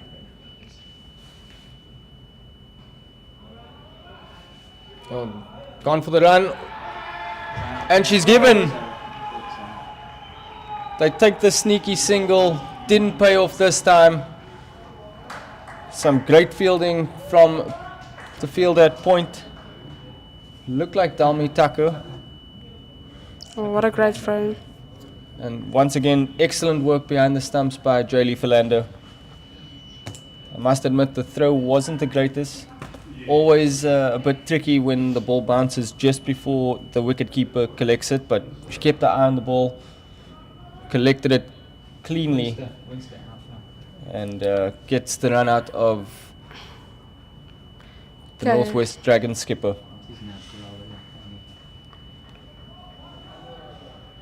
So Robert Lempane coming now into the attack for the last over and a bit. Mignon du Preez having a quick chat with her. We know the importance of it, but well done to Winster. That was a very important contribution of 12 runs from her 15 balls that she faced.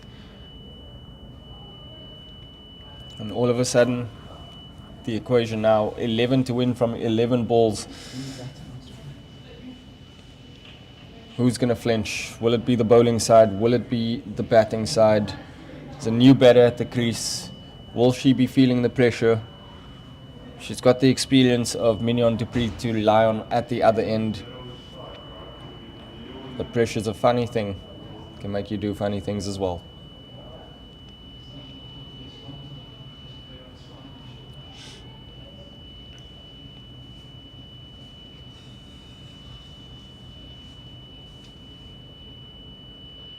It's nicely played behind square. Just exactly what she needed to do. Get off strike firstly, and secondly just run through for a comfortable single to put Mignon du Preez back to face the next balls. The experienced Tatum LaRue to the experienced Mignon du Preez.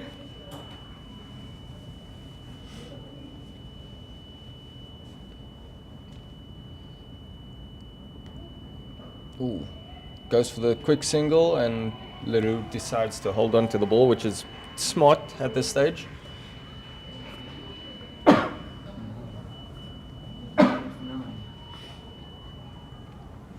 This one looks like it's going down to the wire. 9 off 9 now. Du Preez at the non-strikers end. She's closing in on what would be an important 50.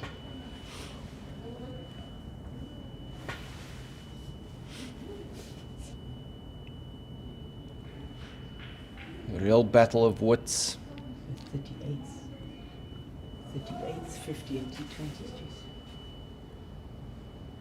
Oh, Oh, and not given, but big appeal from the big appeal.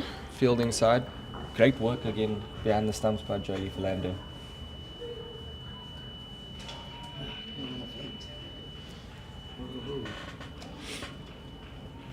I think also Philander coming up to the stumps for this over of LaRue also just puts more pressure on the batting side. Cut away. Oh, Will it make its way? all the way to the boundary rope for 4. Great shot by Karabu, and released a lot of pressure. Most certainly. Just a bit too much width there on offer for the batter. It's nicely cut away. And Esau just can't cut that off on the boundary. Nicely played. Pierced the gap. Expertly placed. The Northwest Dragons now seem to be closing in on the win.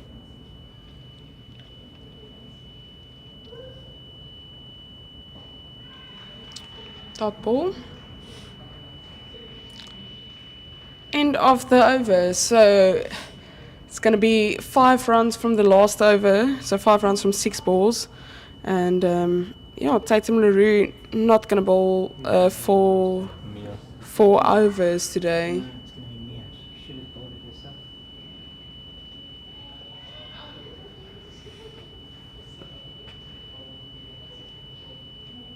A nice little test for young Mia Lawler.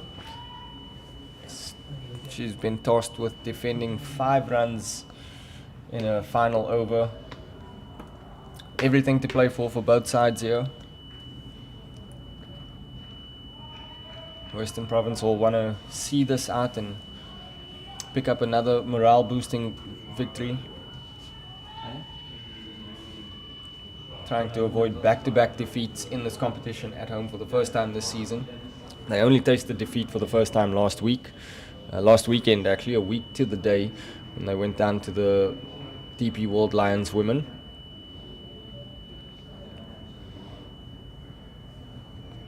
Can Lola hold a nerve against the experienced Dupree? Dot ball to start off with. Adds to the pressure. I'm starting to get a bit jumpy. How do these players feel out there in the middle? Especially Mignon Dupree that's been in right from the start. She's seen it all. She'll probably be the coolest head on the park right now.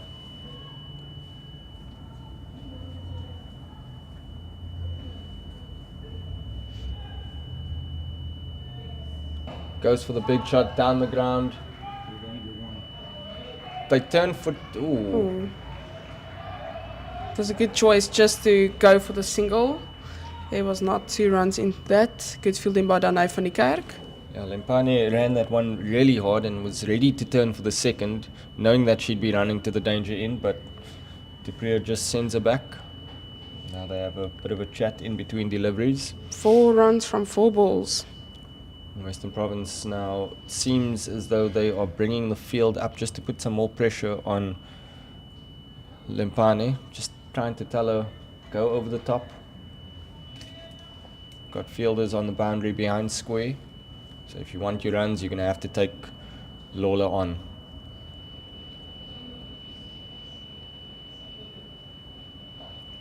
Up it wide. Shot. It's nicely cut away.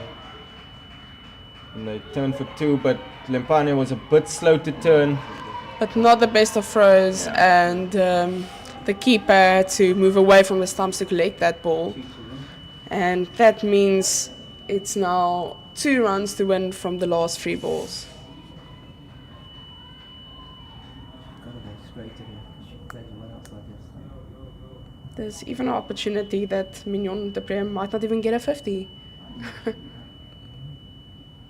Just seems wrong. Yeah, after all that hard work. But who knows, it's not over yet.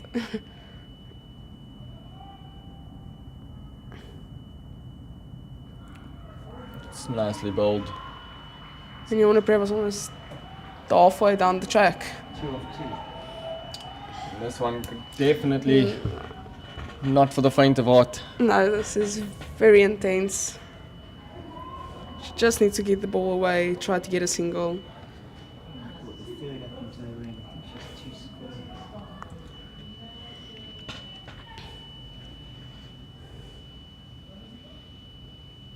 Full and straight. They go for the single, Oh, and the wrong end. and Lawler throws to the wrong end, so the scores are level. A lot of faith by Mignon de Prieur, but for 2 balls in a row, they're just trying to get her teammate off strike. That ball was barely touched by the batter, and she was already halfway down the track. So she just went for it, and that's sort of the right mentality to have, obviously. She knows she has to be on strike, and she knows they have to get the single, so it's very risky. It could go wrong, but she just knows as an experienced player that's what she needs to do. Yeah. And that means the scores are tied at the moment. There's no super over, but it's 1 run from 1 ball. They tie, they both get 3 points. Oh. Also, it's a very tidy game this season. You won for a 50. Goes for the single. Oh, is that a run out? What a And piece of fielding. the finger stays down from the umpire. Umpire not Tatum sure. LaRue celebrating. It was an insane throw. That Wow. wicket was flying. And the Northwest Dragons ladies are on the park. They are not questioning anything further. The hands are being shaken. I'd like to see that. And also that means it's a 15 runs for Mignon de Prieur. It at first seemed like Tatum LaRue was a bit slow with that release, but at the end, What a wow, throw. incredible. We're hopefully now going to get a replay of that soon. But just quickly looking after that, when Mignon de Prieur also got a 50 there, 50 from a calculated 58 balls. It's 27 darts, which is actually quite a lot, majority almost of the balls that she faced, but 6 fours and experience winning there at the end. Yeah, it looked like the Northwest Dragons were heading for their second draw of the season. They had one earlier this season, and a draw would have meant that there would have been a share of the points. But they just about got through for that single there. Doesn't seem as though we'll get a replay.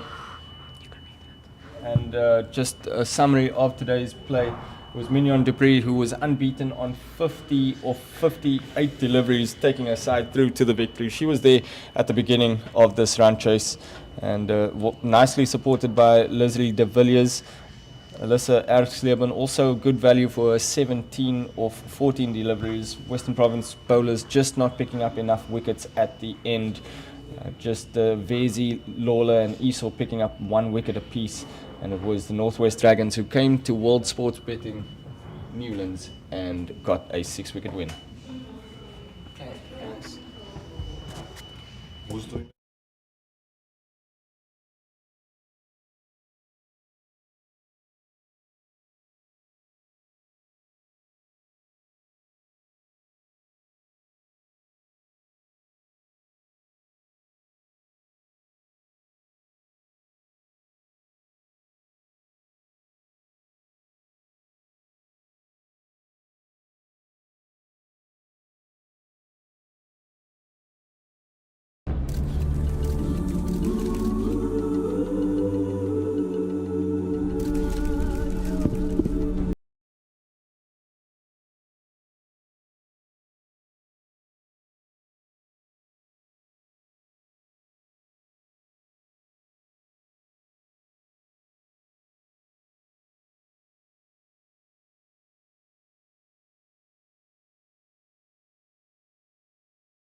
Yeah, we'll do the player of the match and then.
What a day it hasn't been at the World Sports Betting Newlands.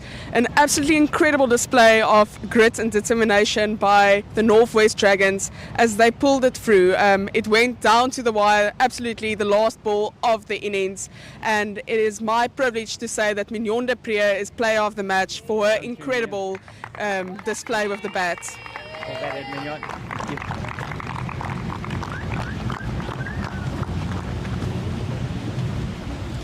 Firstly, congratulations, Mignon. That was absolutely incredible. I think we, up in the commentators box, just said what incredible it is to have you here, to have you as a player show what it means to play domestically. And I just want to know, does it still mean as much to get the win over the line and get the 50? Definitely, it just feels the same as the first game that I played, and I must say, back in, I'm just as nervous as knowing that you're in charge and you need to score the winning runs. And for us, there's a lot at stake at the moment. It means our futures are all still in our hands at the moment. If we can do well next weekend, we can still stay in Division 1. So it's a big game for us. So for us to pull through and to play a knock at a crucial time was special. So obviously today you were in right from the start. You saw it all happening. Just talk us through the game and what you saw. And at the end, absolutely just running like a machine there to get the singles. Yeah, that's T20 cricket for you. There's an ups and flows all the time. I think we started off really well. Liz started off and she took a lot of the pressure off me, but then in the middle it got a bit close for comfort again. And then, I mean, when it got to a runner ball for that last couple of overs, we were under pressure, and I think they bowled really well. Fortunately, little KB came in and played quite a very... She was under a lot of pressure in a crucial stage of the game, and she took that crucial runs of me in the end. So I just all credit to the team. I think we weren't the best in the field, so there's still a places we want to sharpen up, but that's there's always room for improvement. Mignon, just from your side, obviously experienced campaigner, as you said, next week's still a big match against the DP World Lions. What is something you guys want to focus on this week, or something that you want to tell the team to carry through for that game? Yeah, I think momentum is with us at the moment. We've played well in the last 2 games, and we've shown what we're capable of when we do our process and when everybody backs themselves. So I think the only thing that we definitely need to sharpen up on is the fielding bit. I think that's an area you can control. Fielding is an attitude thing, so I think that's something that we just want to sharpen up and just take our chances, because that has cost us throughout this competition at crucial times in the game. And just a last question, obviously it's been an incredible season for you, one of the top 3 run scorers in the tournament, currently second. Just as a player, as a mom, as someone that's come back here, what does it mean to still perform at the highest level? Yeah, I think you always want to prove to yourself and to others probably that you're still good enough and you still belong here. Obviously the body is a little bit different now after having twins, and the recovery takes a bit longer, and I'm not as quick as I used to be. So in the past I would in without the dive, but today I had to put in the dive myself in the back end to make sure that I got safe. So yeah, I think it meant a lot to just still prove to myself that I can still compete at this level. Thanks so much, Mignon, and well done for you and the team. Thank you. That's just a great chat with Mignon de Priya. Absolutely just incredible innings from her right from the start. As we welcome now the losing captain today from the World Sports Betting Western Province ladies, Leah Jones.